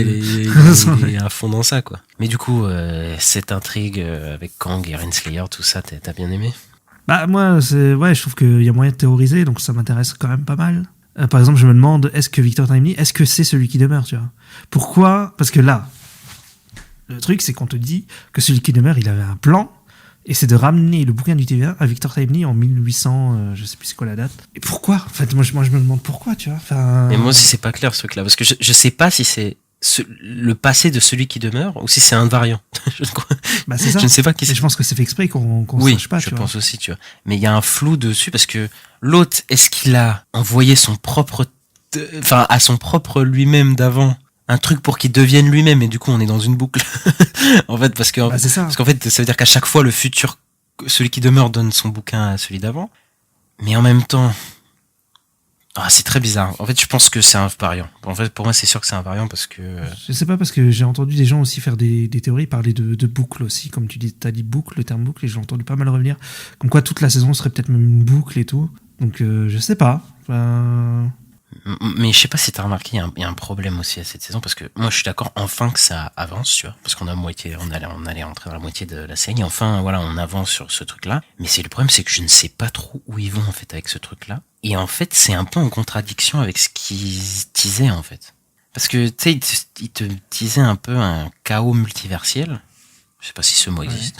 Mais ils teasaient un peu ça, et en fait, on l'a pas du tout, quoi, dans cette saison 2. C'est vraiment... Moi, je pense que c'est parce qu'ils peuvent pas balancer ça trop rapidement. Je pense dans la saga MCU. Et du coup, ils mettent un peu le truc en pause, quoi. Ouais, possible. Mais je comprends pas tout, moi, parce que par exemple, à la fin de l'épisode 2, il semblait qu'ils avaient détruit toutes les branches, mais en fait, là, ils vont sur une autre branche, j'ai pas tout compris. Alors, moi, j'ai compris. C'est un peu flou. Que les branches, ils avaient. En fait, je crois pas qu'ils ont canalisé les branches. Je crois qu'au début, là, ils arrivent à soigner Loki. Et ils ont un peu arrêté que le réacteur s'explose, mais je crois qu'ils l'ont pas arrêté définitivement. T'as raison, c'est flou. Je comprends pas. Je comprends pas ce qu'ils veulent faire. Non, mais là, lui, le réacteur, il est pas réparé. Ah non, mais là, ils veulent Victor Timely pour qu'il le répare. Oui, c'est ça. Mais du coup, au début, ils avaient arrêté le truc. Enfin, j'avais cru comprendre qu'ils avaient canalisé plus ou moins le truc. Enfin, c'est très spécial. Je ne comprends plus. Non, ils ont utilisé le truc pour sauver Loki. Oui. Mais est-ce que c'est pas ça qui a rendu le truc instable? La machine instable, quoi. Ouais. Je sais pas. Ouais. Je sais pas du tout non plus. On verra dans... Mais après, c'est le truc qui détruisent des branches. Enfin, je sais pas, j'ai pas tout compris. Oui, mais en fait, il y a des branches qui se meurent, mais en fait, qui reviennent. Ouais. Ou alors, ils ont pas détruit toutes les branches, donc il en reste encore, quoi. C'est très flou. En tout cas, c'est très très flou. Bah ouais, c'est très flou. On verra peut-être plus d'explications. Après, moi, l'intrigue de cet épisode... Il y a des trucs que... En fait, ouais, t'as raison comme toi, en fait. J'ai le même avis. J'ai des trucs que j'ai aimés, des trucs que j'ai pas aimés. J'aime bien l'intro. Je trouve qu'ils font des bonnes intros d'épisodes. Je vois, c'est un peu prenant. Ouais. Là, tu vois le jeune et tu fais le jeune Jonathan Majors et tu te fais, ah ouais, putain, où est-ce que ça va et tout. Après, le début à la fête foraine, voilà. En fait, juste avant que Kang vienne, je trouve que c'était pas mal. Après, il y a Kang qui vient et ça dure des plombes de le mec, les quiproquos et puis le truc et tout. Enfin, ça m'a pas trop intéressé. Surtout que moi, le personnage de Renslayer, je sais pas toi, il me saoule un peu. Enfin, il me m'intéresse pas vraiment et je trouve elle me tape un peu sur les nerfs. Ah, ouais. Okay. Et là, on a un genre de triangle amoureux. C'est fou de dire ça. On a un genre de triangle amoureux de cet épisode qui arrive. Et je ne comprends pas trop la réaction de Victor qu'il a avec Renslayer parce que il a un genre de réflexe, tu sais, qu'il est un peu, qu'il l'abandonne même parce qu'il. C'est quoi, elle dit partenariat? On peut lui donne la main et elle dit partenariat. Et il a du coup un côté solitaire, tu vois, un peu dans mode il veut gérer tout seul, tu vois, le Victor Timely. Mais ça fait un peu celui qui demeure quand même. Hein. C'est un peu ça fait un peu Kang, futur Kang, un peu le solitaire leader, voilà quoi. C'est potentiellement un truc comme ça, tu vois. Mais en même temps, il y a cette relation avec Renslayer et Miss Minute. Alors là, je ne m'attendais absolument pas à ça. Miss Minute jalouse. En mode jalouse tout l'épisode de Renslayer qui se rapproche de Victor Timely. Il me semble que c'était un truc des comics, ça. Renslayer est la femme de Kang, ouais, dans les comics, ouais. Enfin, ils sont ensemble. Ouais, donc peut-être que ça va se diriger vers ça ou pas, tu vois. Bah, je sais pas si tu te souviens dans l'épisode 1, mais on entend à l'enregistrement où il parle à Renslayer. Kang. Oui, mais oui, c'est vrai que c'est son allié, mais je sais pas si ça va être son... Ah non, il en parle, il dit pas mon amour. Enfin, ça va l'air d'être... Ok, non, j'ai pas relevé, mais ok, bah écoute, bah ça va peut-être se diriger clairement vers ça, quoi. Et je pense que c'est pour ça Miss Minute, elle est jalouse. Mais après, c'est peut-être aussi mais c'est ça le truc, c'est peut-être une boucle. Parce qu'en fait, je me dis que c'est peut-être pas lui, mais en fait, vu que s'il se dirige vers une histoire d'amour, et que lui, il a déjà vécu, celui qui demeure cette histoire d'amour, avant de mourir... Oh là, c'est compliqué, c'est juste cette timeline. Mais en gros, ouais, il y a peut-être un truc vis-à-vis de ça. Mais juste pour revenir à Miss Minute, franchement, ça c'était le meilleur truc de l'épisode, tu vois. Ah oui. Parce que elle a déjà elle a un côté glauque de fou, quoi. Tu sais, quand elle dit vas-y, on va diriger le TVA ensemble. En plus, c'est à cause de lui qu'elle est comme ça, parce qu'il lui a donné le libre arbitre techniquement, et du coup, voilà, elle est amoureuse de lui, quoi. Et je trouve que c'était super intéressant, super bien fait, la montée progressive, sa jalousie, et surtout ce que ça peut donner dans l'épisode d'après, puisqu'on voit qu'elle se retrouve avec Renslayer bloquée dans la fin des temps. Dans la fin des temps avec celui qui demeure, donc voilà, quoi. Ouais, bah, je suis d'accord. Ouais, bah, sur le coup, quand elle se met, comme Miss Minute, elle se met dans le mannequin, là, c'est hyper flippant. Et c'était pas mal, ça. Ça va... Ouais, une vraie montée crescendo de un peu creepy à tout d'un coup, là, c'est vraiment chelou, quoi. Mais du coup, l'épisode 4, je pense que ça peut donner quelque chose, tu vois. Bah, je pense aussi. Mais là, il y a des choix que je comprends pas trop, notamment de Sylvie. Pourquoi elle l'envoie là-bas? Est-ce que c'était une bonne idée? Je suis pas sûr. Tu vois, est-ce que c'est pas elle qui va prendre le trône de Kang? Mais après, je crois que tout est détruit là-bas, de toute façon. Donc, tout est détruit, ouais. Tout est détruit. Ouais. Donc ça sert à... En fait, je crois que là-bas, après, je pense que Renslayer va trouver un moyen de revenir avec Miss Minute. En plus, elle a Miss Minute avec elle, donc de toute façon, voilà. Et que Miss Minute, à la fin, lui dit que je connais un secret de Kang, de celui qui demeure. Donc, potentiellement, ça va mener à un truc. Et en plus, il y a des rumeurs de ceux qui ont vu l'épisode 4 qui disent que c'est le plus gros épisode et qu'il se passe un truc de fou. Oui, il se passe un truc de ouf, il paraît. Donc moi j'ai hâte de voir quand même la semaine d'après, mais c'est peut-être l'épisode qui me laisse un peu le plus perplexe, plus que je dirais pas que c'est le pire, mais en tout cas ce qui me laisse le plus dubitatif. Moi, tu vois, même si je te dis que j'ai aimé, pas aimé, pour moi c'est plus intéressant parce qu'en fait, voilà, tu vois, il y a vraiment matière à faire des théories, je trouve, et moi j'aime bien ça, donc. Mais ça te fait pas chier de te dire que tu vas te taper ce Kang-là C'est quoi ça ça te fait pas chier de te dire que tu vas te taper ce Kang-là pendant encore quelques... C'est vrai que dans le prochain épisode, c'est sûr qu'on va l'avoir tout l'épisode, quoi. Ouais. Écoute, on verra, mais ouais. On va faire avec. Mais moi, sur le fond, ça m'intéresse quand même, quoi. De savoir qu'est-ce qui se passe. C'est quoi ce fameux secret que Miss Minute a Ouais. J'en ai vu qui disaient que ce serait peut-être un variant de Kang. Sinon, c'est peut-être pas l'histoire d'amour. Sur le fait qu'elle a été amoureuse de trucs, mais qu'elle le sait plus, qu'il a effacé sa mémoire. Je sais pas. Bon, on verra, mais... Mais cette histoire de Kang, elle m'inquiète aussi parce qu'il y a le cas Jonathan Majors. Ouais. Qui est en suspens parce que là peut-être les gens savent pas, il a pas mal de procès au cul et ils sont pas encore passés, enfin à chaque fois ils sont repoussés ou je sais pas quoi, et du coup son avenir c'est assez incertain, on sait pas s'ils vont le recaster, ils vont le garder, ils vont changer tous leurs plans, donc on sait pas trop, hein. Donc qu'est-ce qui va se passer pour Jonathan Majors et surtout pour son personnage? Ouais, surtout que là ils ont dit que pour Loki ils ont pas fait des reshoots, donc ils ont gardé comme ça, donc ils ont pas changé d'acteur ou quoi, hein. Ouais, mais c'est plus pour l'après que je me dis qu'est-ce qu'ils vont faire, quoi. Après, on verra la fin de la série, peut-être qu'il y aura une seule Jerry qui se transforme en Eddie Murphy. Non, je dis n'importe quoi, mais... Waouh. D'accord. Kang en Eddie Murphy, je sais pas. Je suis pas sûr. Après, il a déjà des côtés excentriques, là. Donc ça devrait le faire. On verra. Parce que, après, l'avantage qu'ils ont avec Kang, c'est qu'ils peuvent le changer. Ils peuvent faire un changement d'acteur et le rendre cohérent dans l'univers, quoi. Je pense que c'est ce qu'ils vont faire, parce que là... c'est très très chaud ce qui se passe avec Jonathan Majors, et je ne pense pas que Disney va continuer avec lui. Je pense que ça créerait plus de problèmes qu'autre chose. Après peut-être je me trompe, c'est Disney. Je sais pas, mais... Non, mais de toute façon, j'ai dit juste que je sais pas s'ils vont continuer avec lui, parce que vu tous les procès qu'il a au cul, ça me semble peu probable que... Voilà. Bon, maintenant on va passer à la suite. On va vous parler de Gen V, l'épisode 6.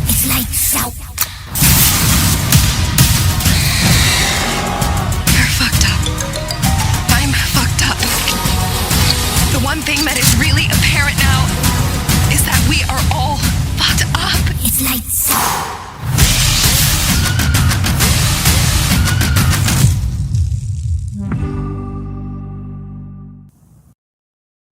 Dans l'épisode précédent de Gen V, on a appris donc, que Kate, on a une révélation, et donc on a appris que Kate, c'était celle qui avait effacé les pouvoirs, effacé la mémoire de ses camarades, donc de Emma, Marie, etc., de toute la team qu'on suit depuis le début de la série. Et donc, à la fin, André lui a dit « Tu es un monstre », et ça s'est arrêté comme ça. C'est ça, cet épisode. J'avais un peu peur qu'il soit un peu comme l'épisode d'avant, au début, parce qu'il soit dans sa propre bulle, etc. Mais là, pour le coup, non, c'est un épisode, on rentre dans la psyché de Kate directement, on rentre dans la tête de Kate avec ses personnages. Et là, je pouvais avoir les craintes que ça soit encore un épisode qui tourne en rond, entre guillemets. Là, non, c'est un épisode quand même qui explore la psyché de Kate et surtout de tous les autres personnages. André, Marie, Jordan. Et en parallèle, on va suivre le Sam et Emma qui vont reconnecter.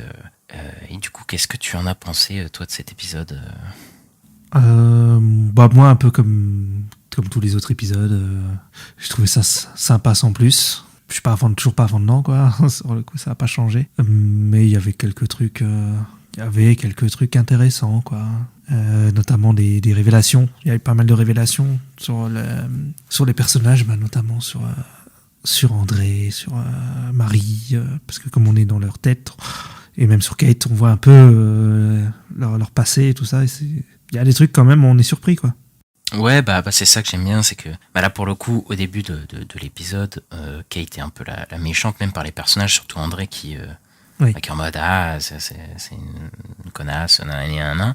Et en fait, au fur et à mesure des révélations, on se rend compte que c'est aussi des égoïstes et c'est aussi des mecs pas si bien que ça, surtout vis-à-vis de Golden Boy. Du coup, le mec qui est mort dans le premier épisode, ils sont pas forcément meilleurs que Kate. On apprend que André, il entretenait une relation avec Kate bien avant que son meilleur ami meure. On apprend que Jordan, elle aurait pu aider Golden Boy et qu'elle savait qu'il se passait un truc, mais elle a préféré, le personnage préfère garder sa position au lycée et du coup fermer les yeux sur ce qui s'est passé.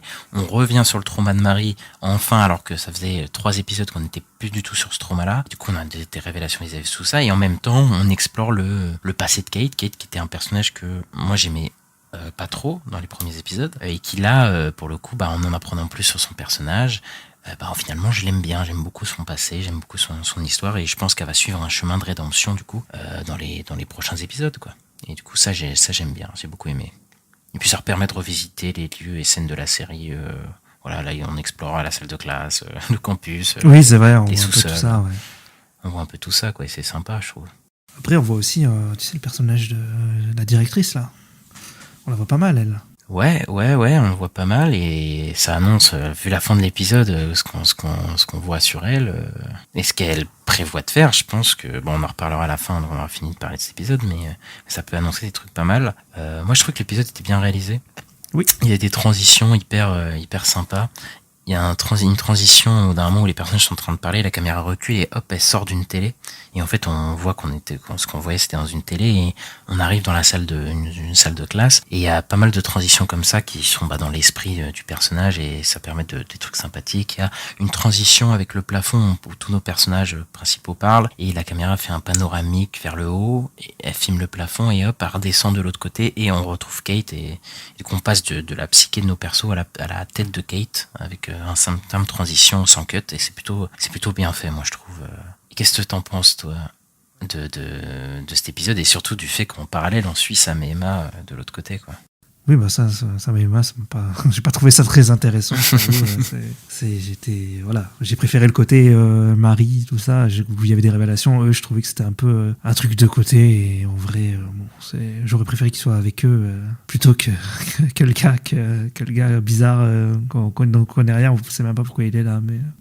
Oui, Dusty. Alors, en Dusty. fait, Dusty, il y a un mec dans l'épisode qui s'appelle Dusty et on sait pas pourquoi il est là. En fait, il est là parce qu'il était. En fait, je crois que c'est l'organisateur de la soirée. Il était dans la salle, ouais. On le voit dans la fin de l'épisode d'avant. Et j'avais regardé, en fait, son pouvoir, c'est qu'il rajeunit. Tu sais, en fait, à chaque fois, c'est comme dans Invincible, qu'on a regardé.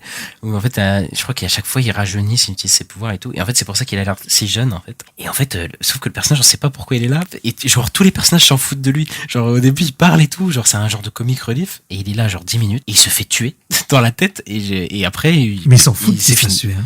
Mais alors, il s'en fout. Et surtout, je ne sais pas. Est-ce qu'il est mort dans la vraie vie, ce personnage? Est-ce qu'il il a fait un anévrisme, tu sais, un truc comme ça, tu vois? Tu sais pas du tout ce qui se passe. Bon, c'est sûrement dans l'épisode d'après, mais c'est très spécial d'avoir mis ce mec-là juste là, voilà, pour faire le comic relief avec. En plus, il fait le comic relief avec un personnage que t'aimes bien, qui revient vite fait faire un petit coucou. Oui, il y a le retour de, enfin, le retour. Oui, il y a Soldier Boy qui va faire un petit coucou parce que c'était l'ami d'enfance de Kate, l'ami imaginaire de Kate. Et c'est cool, moi je trouve, parce qu'ils en font pas trop. Je sais que tu vas pas être d'accord avec moi, mais genre il aurait pu prendre le pas sur l'épisode. Il a genre un tel charisme, il est tellement drôle. Et là, en plus il arrive bien à justifier qu'il soit là. Moi, j'ai pas de problème avec le fait que voilà, ce soit l'ami d'enfance imaginaire du personnage de Kate. Pour moi, ça fait sens. Après, il fait un peu en mode exposition. En fait, il se passe ça dans la tête de Kate. Mais pour le coup, je trouve son passage, il est marrant. Mais s'il était là tout l'épisode, il aurait bouffé tous les autres en termes de charisme. Et enfin, moi, je m'en serais foutu des autres personnages. J'aurais dit, ouais, je veux voir Soldier Boy. Ça aurait été compliqué, quoi. Oui, c'est vrai qu'il les aurait bouffés. Ouais, moi j'étais un peu déçu parce que j'aurais voulu en voir plus. Mais... Surtout qu'en plus, Prime Video l'a pas mal teasé, même avant la sortie de la série. Il va y avoir Soldier Boy dans la série et tout. Bon, au final, c'était pour un caméo de 2 minutes. Bon, il n'y avait pas autant faire des caisses, quoi, sur le coup. Ouais, mais il dit ça pour rameuter des gens. Oui, je pense, clairement. Ouais, mais c'était mieux de garder la surprise, tu vois. Ouais, je pense aussi. Mais après, maintenant, tu sais, les séries, ils te spoilent avant les trucs qui sont sortis en général. J'allais dire, ça va, au moins, c'est pas le teasing d'une scène post-générique d'une fin d'un film. Même. Ouais. Tu vois, c'est bref. Ouais. on l'a la ref. Mais du coup, il y a, parce que là, on parle beaucoup de ce qui se passe dans sa tête. Il y a aussi un truc qui se passe en dehors de la tête. C'est, ensuite, on parlait de Sam et Emma. Donc Sam et Emma qui avait perdu la tête, qui avait perdu ses souvenirs, pas la tête, et qui se retrouvent Sam et ils ont un moment de tendresse, donc une scène de sexe. Oh là là, attention. Et en fait, ça se passe un peu avec les délires de Sam. Qui la voit en meupette, parce que lui c'est son truc, il voit les trucs en meupette, et voilà, il y a tout un truc sur ça, et moi je les trouve très mignons tous les deux, voilà. Après je trouve que c'est la seule scène sexuelle qu'ils peuvent avoir entre les deux, et ça décrit bien les deux personnages, parce que les personnages sont un peu fêlés. Oui. Ils ont des traumas, mais en même temps leur relation elle est ultra bien, elle est ultra saine et tout, et voilà, ça se reflète vis-à-vis de cette scène de sexe là, je trouve, qui est tout en tendresse, voilà, qui fait un contraste avec toutes les scènes bizarres qu'on a eues, d'agression sexuelle, etc. depuis le début, mais après je pense que tu vas être d'accord avec moi, ça casse un peu l'immersion de l'épisode, quoi. Oui, ça casse le rythme, moi je trouve. Après c'est quand même important dans le sens où en fait Emma c'est la seule qui arrive à l'arrêter, tu sais, il attaque Kate à la fin de l'épisode. Ouais. Et t'as que Emma pour vraiment l'arrêter, lui dire et qu'il l'entende, quoi. Il y a que... Je suis en train de me dire, ça me fait penser à Black Widow et Hulk dans Avengers 2. Mais bon. Non. C'est quoi déjà la phrase qui dit l'aube se lève? Non, le soleil va se coucher. Le soleil va se coucher, je sais qu'il va pas. J'adore la parodie dans Thor Ragnarok. Ouais. Elle est trop drôle à ce moment-là. Il va pas lui dire le soleil va se coucher. Calme-toi. Calme-toi, le soleil va se coucher, c'est complètement con. Mais ouais, moi j'ai bien aimé cet épisode. Et on a une annonce de la dernière ligne droite dans laquelle on se dirige, quoi. Oui, parce que moi, je trouve que l'épisode en lui-même fait quand même plutôt transition. Comme si on était en milieu de saison et que ça partait en transition vers le final, quoi. Ça y est, on part vers le final. Et oui, il y a une histoire d'un virus. Bon, on n'a pas tous les tenants et aboutissants, on n'a pas tout compris sur le virus. Qu'est-ce que c'est Parce qu'à la base, quand même. Ils disent que c'est censé donner des pouvoirs à la base. Non, moi j'ai compris qu'en fait la meuf elle a construit un genre de, je sais pas, c'est une maladie, en tout cas qui tue les super et qui tue que les super. Ok. Ah oui. Et qu'en fait, à la fin, tu sais, elle dit au docteur, parce que de base, on voit que ça les affaiblit, en fait, les super, son truc, et il lui dit de mettre une dose supérieure pour voir jusqu'où ça peut aller, et en fait, ça les tue, ça peut tuer les super. Et en fait, elle dit à la fin, est-ce que vous pouvez en faire un virus? Et donc, du coup, ce serait un virus qui se met sur tous les super et qui les tue tous, quoi. En fait, tout simplement, voilà, et je pense que cette storyline va mener, parce que c'est un des trucs qu'on a appris en dehors de la série, mais que en fait, la saison 1 de Gen V va mener à la saison 4 de The Boys, et la saison 4 de The Boys va mener, entre guillemets, à la saison 5 enfin, la saison 2, pardon, de Gen V. Et donc, en fait, je pense qu'ils vont utiliser cet élément-là, peut-être dans The Boys, la saison 4. Oui, parce que je me disais, si tu fais ça, si tu utilises ce virus-là dans The Boys, et qu'après, dans Gen V, et que t'en parles pas du tout dans The Boys, c'est bizarre, quoi. Ça, c'est un gros truc, ça, c'est un truc énorme, donc ça, forcément, faut que c'est de la, comment dire, faut que ça revienne dans The Boys, quoi, parce que sinon... Oui, bah c'est ça qu'ils vont faire, je pense, quand c'est Eric Kripke, merci, parce que dis son nom, tu vois là. Je crois que c'est un des showrunners ou scénaristes de The Boys. C'est le showrunner, c'est le créateur de la showrunner.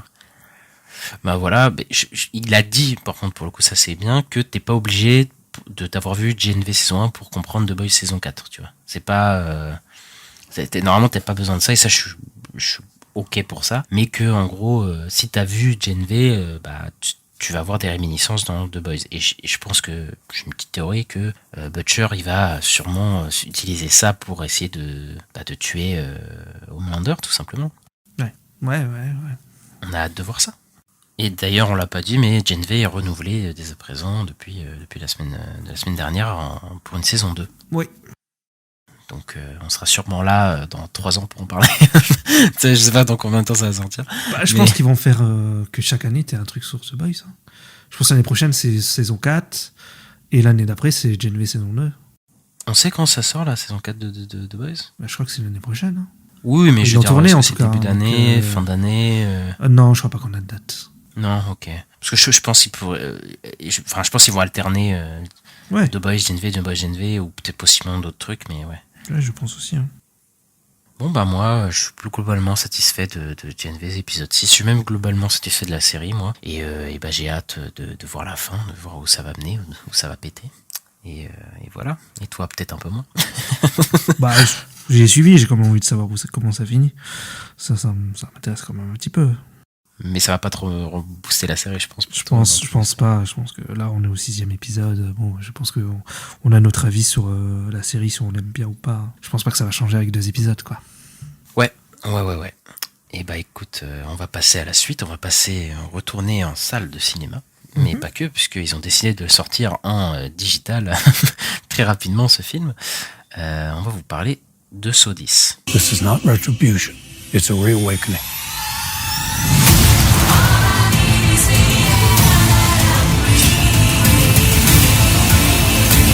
Live or die. The choice is yours.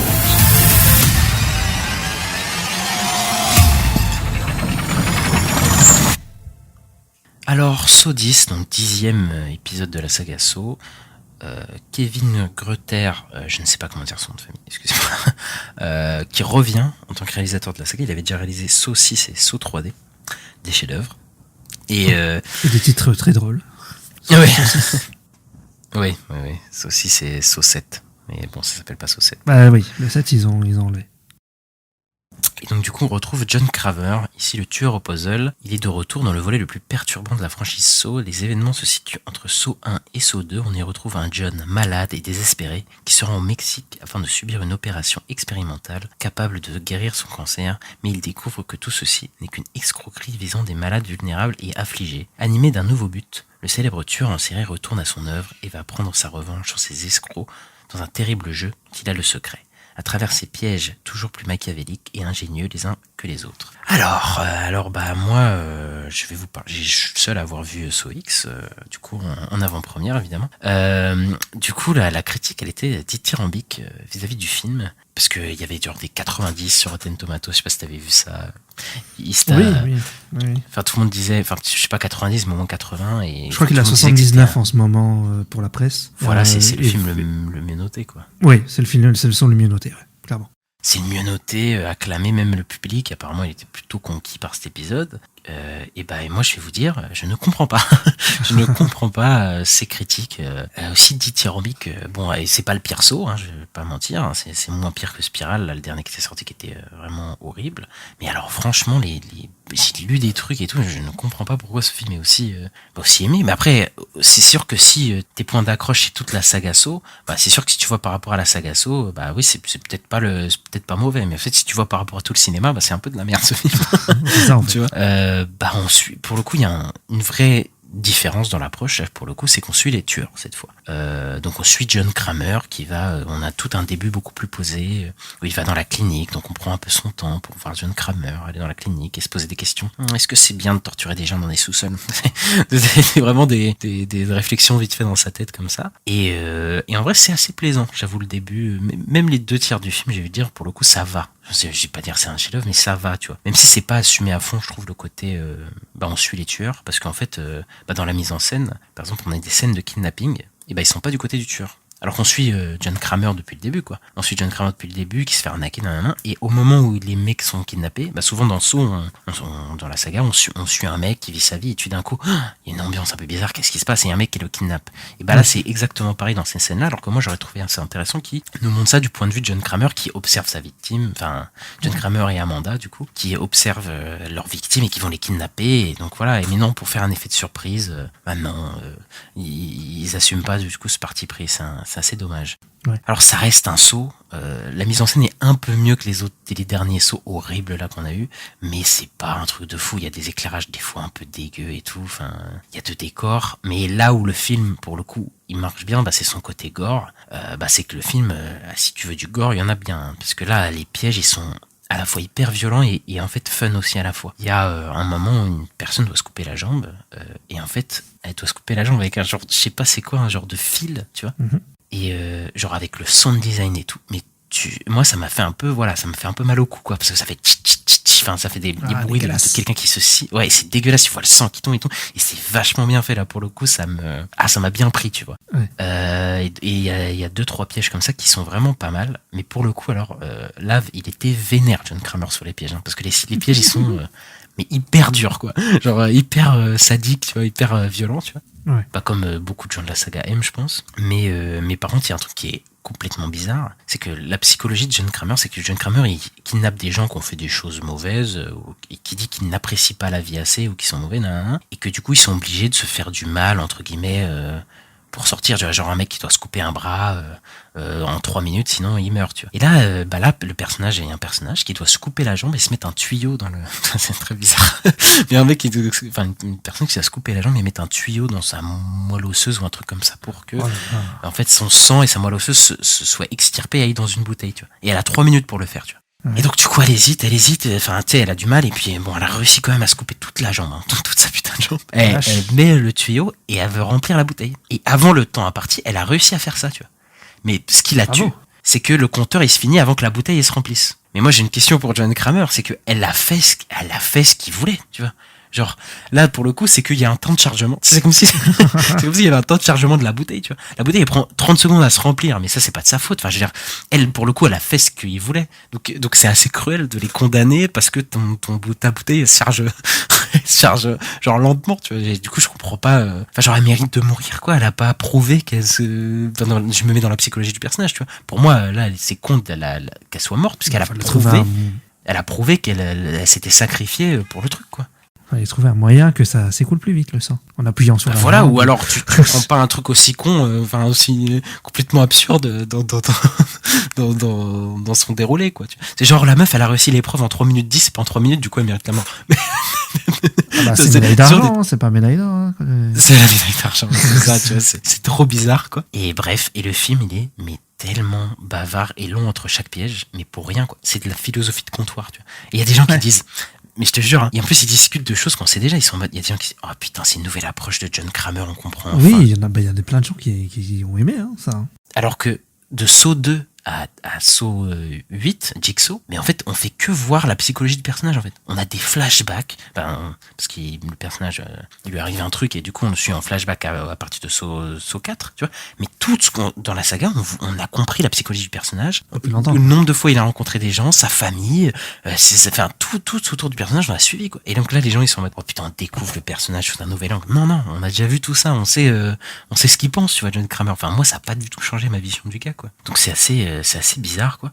Pour moi on n'apprend rien de plus sur ce perso. Et le pire, ce qui est scandaleux dans ce film, c'est qu'ils essaient de faire passer John Kramer et son apprenti du coup Amanda pour des gentils. Et ça ne marche pas du tout. Parce que déjà ils essayent de te faire que les gens qui piègent, en tout cas les gens qui l'ont escroqué, ils soient pires que lui, tu vois. Et genre ça devient ridicule. On a un personnage qui est censé être la leaduse de l'escroquerie, tu vois. Ils la mettent, elle est tellement antipathique et tellement méchante que j'y crois même plus et que ça contredit même son personnage quoi, qui devient méchant pour rien. Elle fait un truc mais qui est vraiment horrible à la fin, mais pour aucune raison, juste pour dire que regardez, en fait il est pas si méchant John Kramer, c'est eux les méchants, mais c'est ridicule quoi. Là tu parles d'un mec qui kidnappe des gens parce que pour lui il mérite de mourir, enfin ça marche à aucun moment quoi. Ils veulent le faire passer en anti-héros quoi. Mais ouais. En fait ils assument pas le fait que ce soit un mec horrible en fait. Ouais, moi j'aurais aimé qu'ils suivent un mec voilà qui est dans ce truc là et ils sont en mode non, ils sont obligés de justifier que en fait ceux qui prennent ceux qui prennent tu sais dans ces piégés quoi, en fait ils sont soit pires que lui et tout, du coup lui ça fait quelqu'un de bien. Ça marche pas trop comme ça la vie, malheureusement. Ça marche pas trop comme ça. Moi j'ai pas d'empathie vraiment pour lui quoi. Ouais. Et le dernier tiers du film c'est un calvaire quoi. T'as un suspense inexistant, ils étaient de faire un suspense alors que en fait on a vu Saw 2, Saw 3. Le film il se passe avant Saw 2 donc on sait très bien ce qui va se passer pour le personnage. Donc on connaît déjà la fin. Le piège il a aucun sens. Peut-être ils vont lancer une nouvelle timeline hein, comme l'exorciste. La nouvelle timeline de Saw. Oh putain quel enfer. Vu la fin et la scène post-générique je crois pas qu'ils vont lancer une nouvelle timeline du coup. Ah, ok d'accord. Mais enfin bref, et à la fin ils te ramènent un gosse quoi. Et je te jure c'est comme ça, je vais te dire, John Kramer sauve des enfants au Mexique. Voilà. Le méchant de Saw sauve des enfants au Mexique. C'est incroyable hein, développement de personnage. Mais vous êtes malades mentaux quoi. Les gens qui pensent comme ça, enfin, vraiment c'est complètement con. Je trouve. Mais quoi, il fait du John Wick, comment ça il sauve des gens? Je vais pas spoiler, mais à la fin, il y a un gosse tout le film pour te faire attendrir John Kramer et tout. Ouais. Et genre, ils sont en mode John Kramer qui aide les enfants au Mexique et tout. Et tu vois, mais vas-y, il a jamais été caractérisé comme ça, le personnage dans Saw. Hein, c'est n'importe quoi. C'est bizarre, hein, très bizarre. Ouais. Enfin, c'est dans cette volonté, en tout cas, de le rendre gentil. Ouais. Et voilà, je conseille pas aux gens d'aller le voir, mais. Ouais, en plus, c'est Halloween, je pense que ça va cartonner, en vrai. Ah oui, c'est sûr. Hein. Donc, ok, c'était ton avis sur Saw X. Moi, je vais parler vite fait de Goosebumps, donc Chair de poule, épisode 6.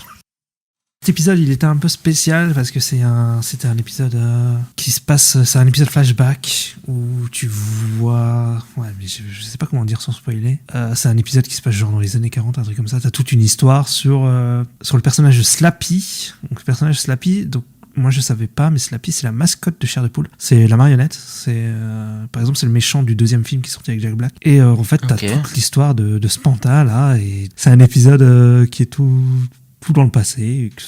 Là on suit pas les jeunes, en fait ils sont pas là longtemps dans l'épisode. Ils sont là en train d'écouter juste une histoire et c'était intéressant. Et ouais, c'est un nouvel angle, parce que je crois que à chaque épisode, enfin pas chaque épisode, mais en tout cas certains épisodes, il y a un nouvel angle.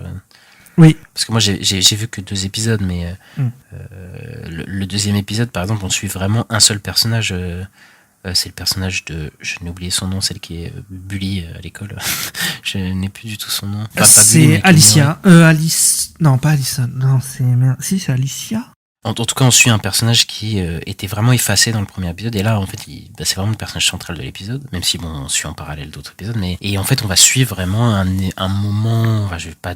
Voilà, il y a un truc vis-à-vis de l'horreur, c'est Goosebumps qui se passe vis-à-vis d'elle, et on la suit un peu dans son coin, quoi. Donc en fait c'est une série qui a une trame narrative qui suit, il me semble, mais qui en même temps varie, à des moments d'horreur assez isolés en fait. En fait plus où j'en suis, mais oui au début oui, c'est ça. Les 3-4 premiers épisodes c'est ça, ouais.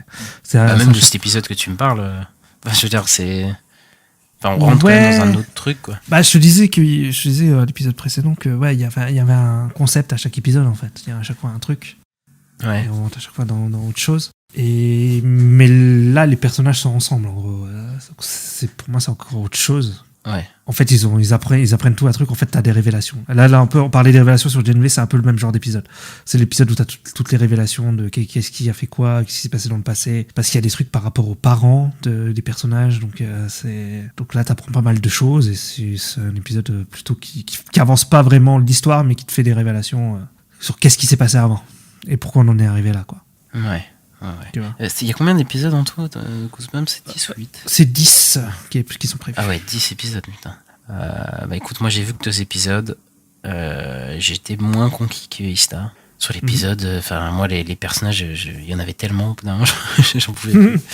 Et je les trouvais hyper caricaturaux, là, pour le coup. C'était la foire aux mecs populaires, la meuf populaire, la meuf bully. La meuf bully, moi, elle m'a énervé parce que, c'est pas elle qui m'a énervé, mais j'étais en mode, c'est un bullying que j'avais jamais vu. C'est genre, tu sais, d'habitude, le bullying, c'est des gens qui te font chier, tu vois. Enfin, qui voilà. Et elle, c'est pas ça, c'est juste personne la voit. Oui. Et j'étais en mode, mais, genre, comment c'est possible? Genre, elle parle à des gens et les gens, ils passent à côté d'elle, ils s'en foutent. J'étais en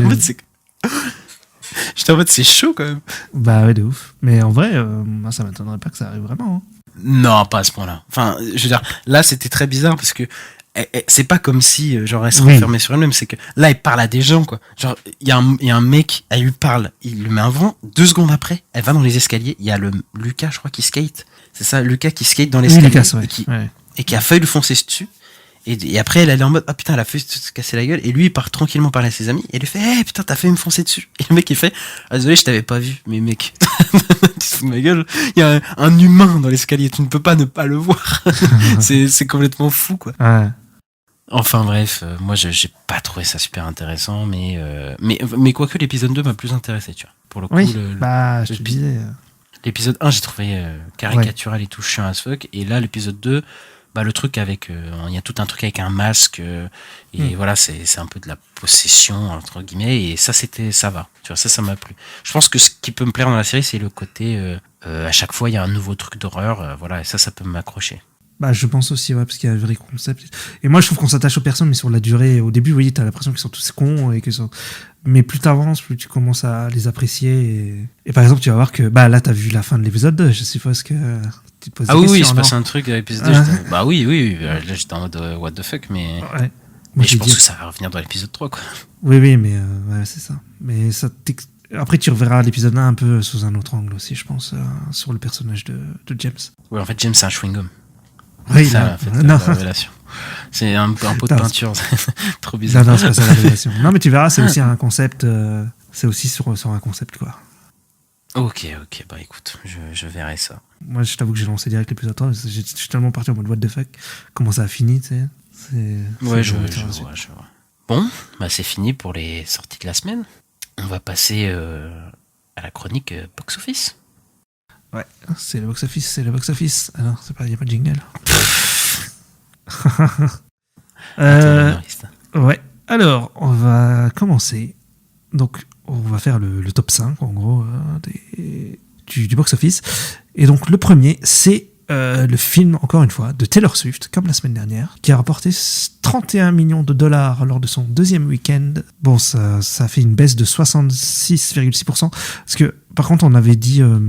quand on avait donné les chiffres la semaine dernière, c'était pas vraiment les bons chiffres pour l'ouverture. On avait dit 95 millions, je crois, et c'est 92. Ouais, ils s'étaient estimés à 95, entre 95 et 97, et ça fait 5 millions de moins, effectivement, que les prévisions. C'est ça. Sur le coup, ça fait 92,8 millions, mais c'est quand même énorme. Hein. Et ensuite, là, ça fait 31 millions, donc une baisse de 66,6%. Le film, il a atteint un total de 129,8 millions de dollars aux États-Unis. Et on estime qu'il finirait entre 150 et 170 millions de dollars. Donc pour le box-office domestique donc aux États-Unis, pour un budget de 15 millions. Ouais, après, ça c'est. Il a déjà battu aux États-Unis, enfin, sur le sol américain, le film de Michael Jackson et Justin Bieber. Oui. En termes d'entrée. C'est le plus gros succès.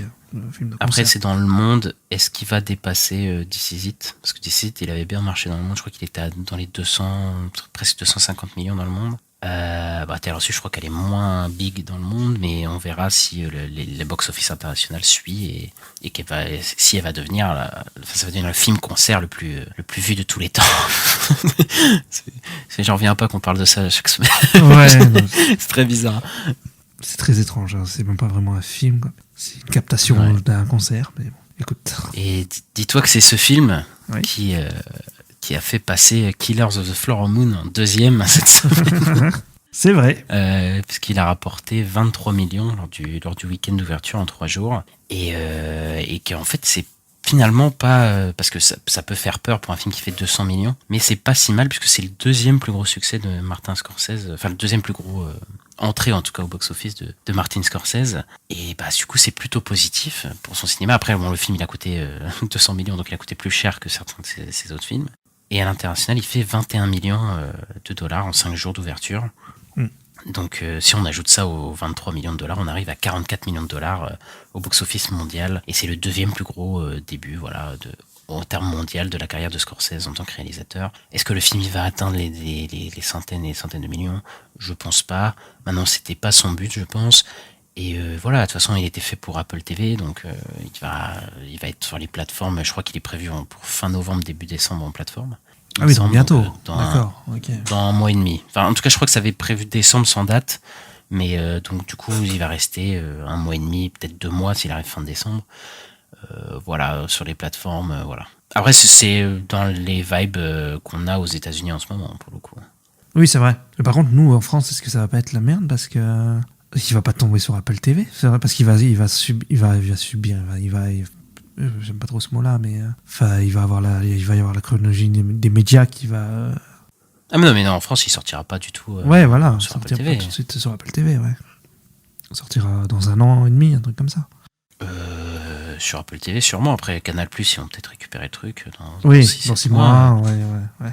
Il y aura... je sais pas s'il y aura des sorties DVD Blu-ray du film. Je sais pas s'ils font ça, Apple TV. Ah, c'est vrai, ça. Mais après, comme c'est avec Paramount, c'est possible qu'il y ait une sortie... moi, j'espère. Mais on verra comment ça se passe.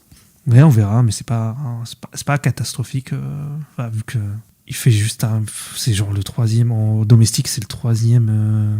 Il est derrière Shutter Island et Les Infiltrés. Martin Scorsese a fait beaucoup de films, et donc sur le coup, c'est pas dégueulasse, quoi. Mais il a fait beaucoup de flops au box-office. Ouais, c'est peut-être ça aussi, mais je sais pas. Oui, il a fait beaucoup de flops.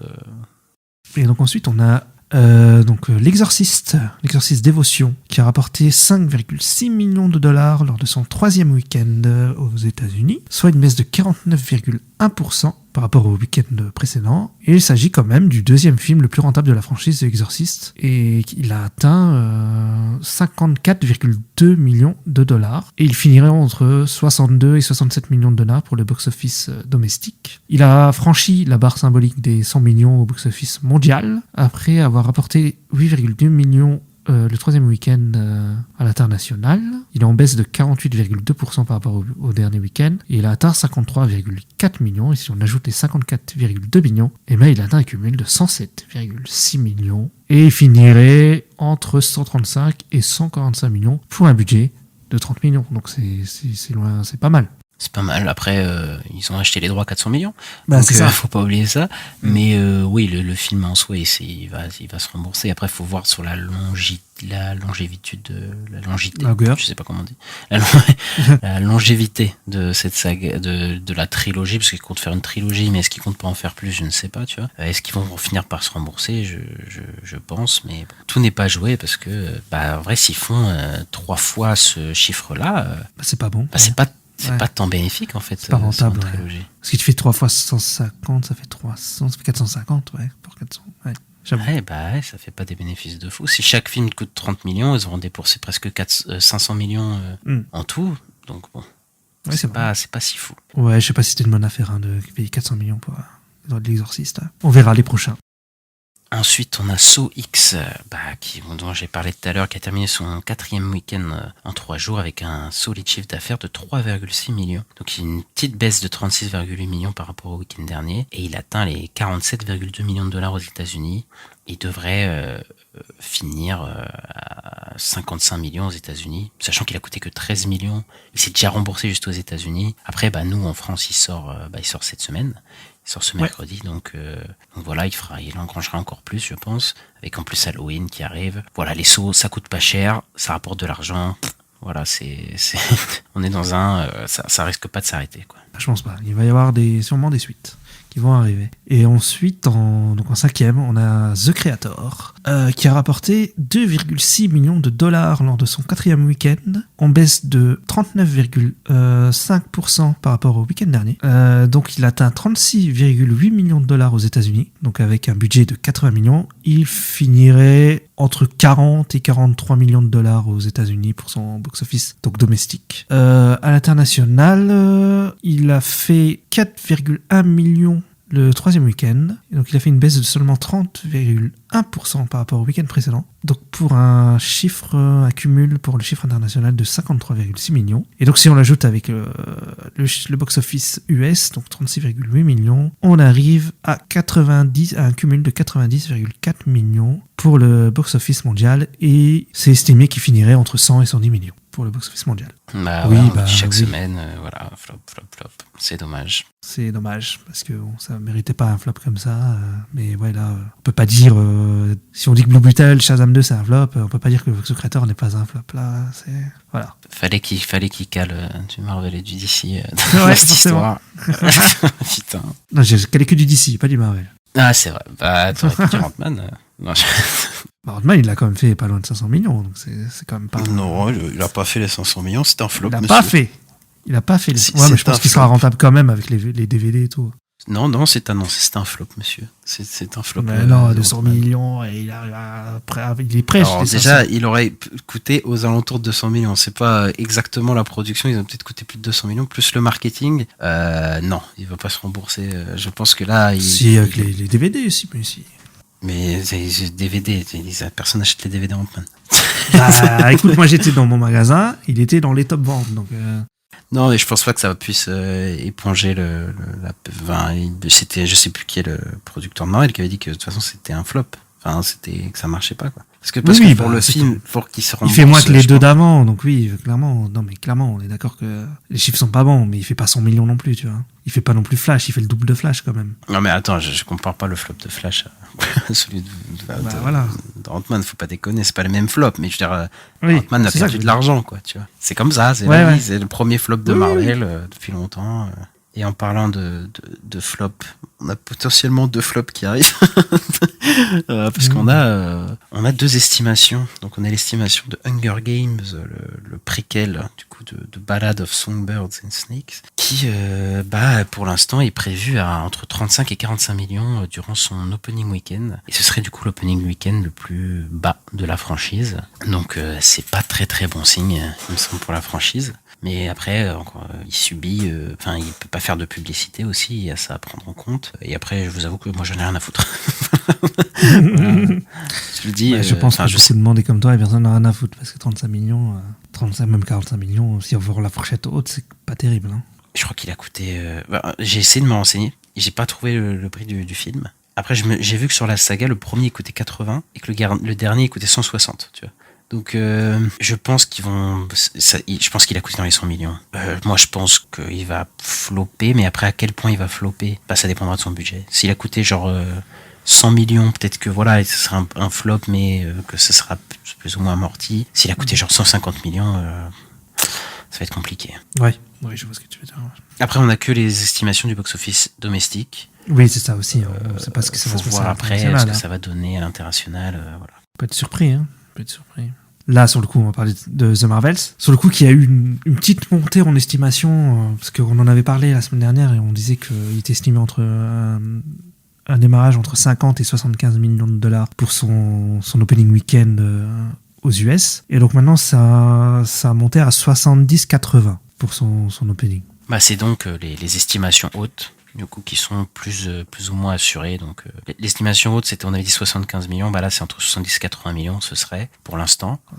Donc, on observe quand même une augmentation pour The Marvels. Je pense que ça va peut-être augmenter aussi avec le marketing. Parce que là, oui. C'est pas tout ça, mais il n'y a pas trop de marketing, en vrai. Moi, j'en vois pas. Quand j'étais voir Kingdom of Flower Moon, pas du tout le trailer de The Marvels. Pareil, ouais. Et à la fin, il y avait même un truc, Kinépolis, c'est un truc où ils te mettent les prochains films, et ils ont pas mis The Marvels. Et même, ça m'a énervé un peu. Il sort dans moins de 3 semaines, je crois, là. Oui, c'est ça. Il sort 8 novembre. 8 novembre et dans 2 attends. 2 semaines et demie, je crois. Non? Oui, alors, parce que là, mais dans 2 semaines, parce que là, mardi, on a les sorties du mercredi d'après, il sort le mercredi encore d'après, dans 2 semaines tout pile, en fait, il sort. Putain, ça sort très rapidement, en fait. Ouais, c'est ça. Ça sort très rapidement, cette histoire, donc il serait peut-être temps de faire il serait peut-être temps de faire la promo, ouais. Après, nous, on voit en tant que Français, hein. Oui, après, oui, voilà, mais même, genre, Ant-Man et Gardien, j'avais quand même eu la bande-annonce au ciné. Oui. Mais je me souviens, mais j'ai même pas eu la bande-annonce au ciné de Marvel, je crois, de toute...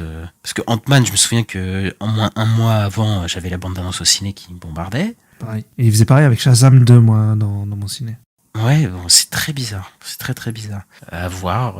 Après, les estimations, même si elles sont hautes, elles sont un peu décevantes pour le coup.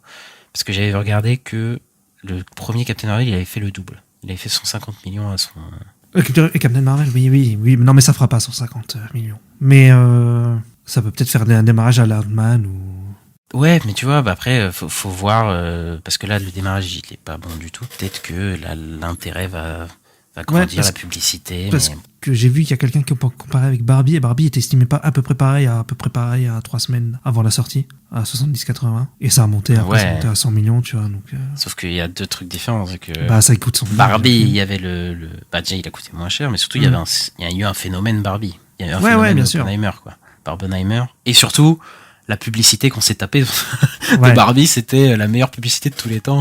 Enfin, de Warner, c'était une des putains de publicités. Là, Marvels, je crois pas que Disney veulent ce traitement pour ce film-là. Après, j'espère, ils vont pas le sacrifier quand même. Enfin, c'est très bizarre. Après, là, c'est les analystes qui font des prévisions, et peut-être que, tu sais, ils se disent, comme beaucoup de monde, les derniers Marvel, ils ont pas marché de ouf, donc, tu sais, ils les mettent assez bas, tu vois, c'est possible aussi, hein. Je sais pas, hein, mais... Après, je pense que c'est des trucs assez fiables en général, mais, de toute façon, il reste 2 semaines. Enfin, je veux dire, c'est pas fini. C'est pas fini, ouais. Voilà. Après, en général, la semaine de la sortie, quand le truc était annoncé à environ ils peuvent se tromper de 5-10 millions, mais en général c'est dans les, il y a pas de surprise, tu vois, de dire oh putain, là le film il était annoncé il y a 3 jours à 100 millions, il fait 50, putain, là je m'attendais pas, tu vois, c'est rarement comme ça, quoi. Mais bon, on verra dans les semaines à venir. Ouais, on verra ce qui se passe, on verra.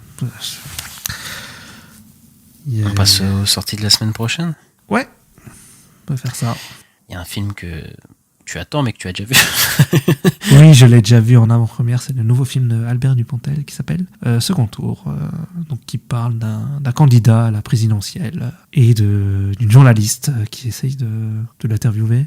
Je sais pas trop comment résumer. Oui, c'est plutôt ça. Et c'est une genre de comédie, comme une comédie comme Albert Dupontel il est fait, cette fois sur un univers politique, quoi. C'est ça. Et donc si vous aimez bien ces genres de comédies, c'est un humour assez spécial, hein, c'est comment dire, il se passe des trucs qui sont pas réalistes, quoi. Enfin, oui, on est dans une burlesque, mais voilà, c'est une fable, une genre de fable, voilà, mais c'est assez prenant. Il y a des parallèles avec évidemment le politique d'aujourd'hui, et on vous en parlera de toute façon la semaine prochaine, mais pour le coup, je pense qu'on encourage les gens à aller le voir quand même. Oui, normalement. Ensuite, on a le film dont il ne faut pas prononcer le nom, Soix, qui sort. J'ai déjà parlé longuement du film, n'allez pas le voir pour moi, voilà. Mais sinon, on a un film de Ken Loach qui sort, qui s'appelle The Odd Look. Et Ken Loach, c'est un mec que j'ai vu un seul de ses films, qui c'était le dernier de ses films, qui était pas trop mal. Après, c'est un film social, des films très durs sur les conditions des ouvriers, par exemple, ou des trucs comme ça. Et le film, je crois qu'il a pas trop séduit à Cannes, il était à Cannes. Et on verra si on en parle, mais en tout cas, ça m'intéresse un peu. C'est vrai qu'on n'a pas trop entendu parler en fait, de ce film-là, quand il y avait Cannes, dont tu devais plus parler de Person of Interest ou comment ça s'appelle, Anatomie d'une chute. Zone of Interest. Par contre, Zone of... J'ai dit quoi? Pas Person of... Ah oui, c'est la série, pardon. Dans Zone of the Interest et Anatomie d'une chute, c'est surtout ça que j'ai l'impression qu'il a beaucoup fait parler. Bah, c'est parce qu'ils ont gagné aussi. C'est pour ça que ça fait parler. Mais celui-là, il a pas, enfin, il y a personne qui a dit, ah non, il s'est fait voler et tout, donc c'est il est peut-être pas si réussi que ça, celui-là. En dernier, on a la série animée Pluto qui arrive sur Netflix vendredi prochain. Donc l'adaptation du manga de Naoki Urasawa, du grand maître Naoki Urasawa. Lisez ses mangas, c'est génial. Qui a fait Monster, 20th Century Boys. Et ce sera 8 épisodes de 60 minutes. Donc c'est un gros truc. Ça m'intéresse beaucoup et j'ai lu les mangas et c'est génial. C'est un des meilleurs travaux de Urasawa et j'ai hâte de voir la version animée. Ok, moi aussi ça me donne envie, j'avoue. J'ai vu quelques visuels, j'avoue, du trailer, ça me donnait pas mal envie et j'ai jamais vu un de ces trucs. C'est une version modernisée de Astro Boy, voilà, en mode thriller policier. Ok, bah écoute, on observera ça et on verra ce que ça donne. Et je crois que c'est la fin. Oui, on a tout traité, c'est bon pour cette semaine. Et bah c'est un plus long épisode que prévu. Je m'attendais pas. Au début on a dit ça va peut-être pas être pas très long. Et bah si en fait. Et si. Mais on a beaucoup parlé dans les sorties de la semaine. Il y avait des choses à dire, c'est vrai. Et donc on va se quitter. On va dire de mettre les fameuses petites étoiles sur les plateformes d'écoute. C'est ça, 5 étoiles, les pouces en l'air, sur Spotify, sur Apple Podcast, sur Google Podcast, en fait. N'hésitez pas à nous mettre une bonne note, et si vous aimez bien le podcast, et si vous l'aimez pas, le notez pas, s'il vous plaît. ne notez pas de mauvaises notes. Soyez cool. Et suivez-nous sur les réseaux sociaux, @la nuit des sorties. Et voilà, on se retrouve la semaine prochaine. Ouais, les gars, à la semaine prochaine. Salut. Salut.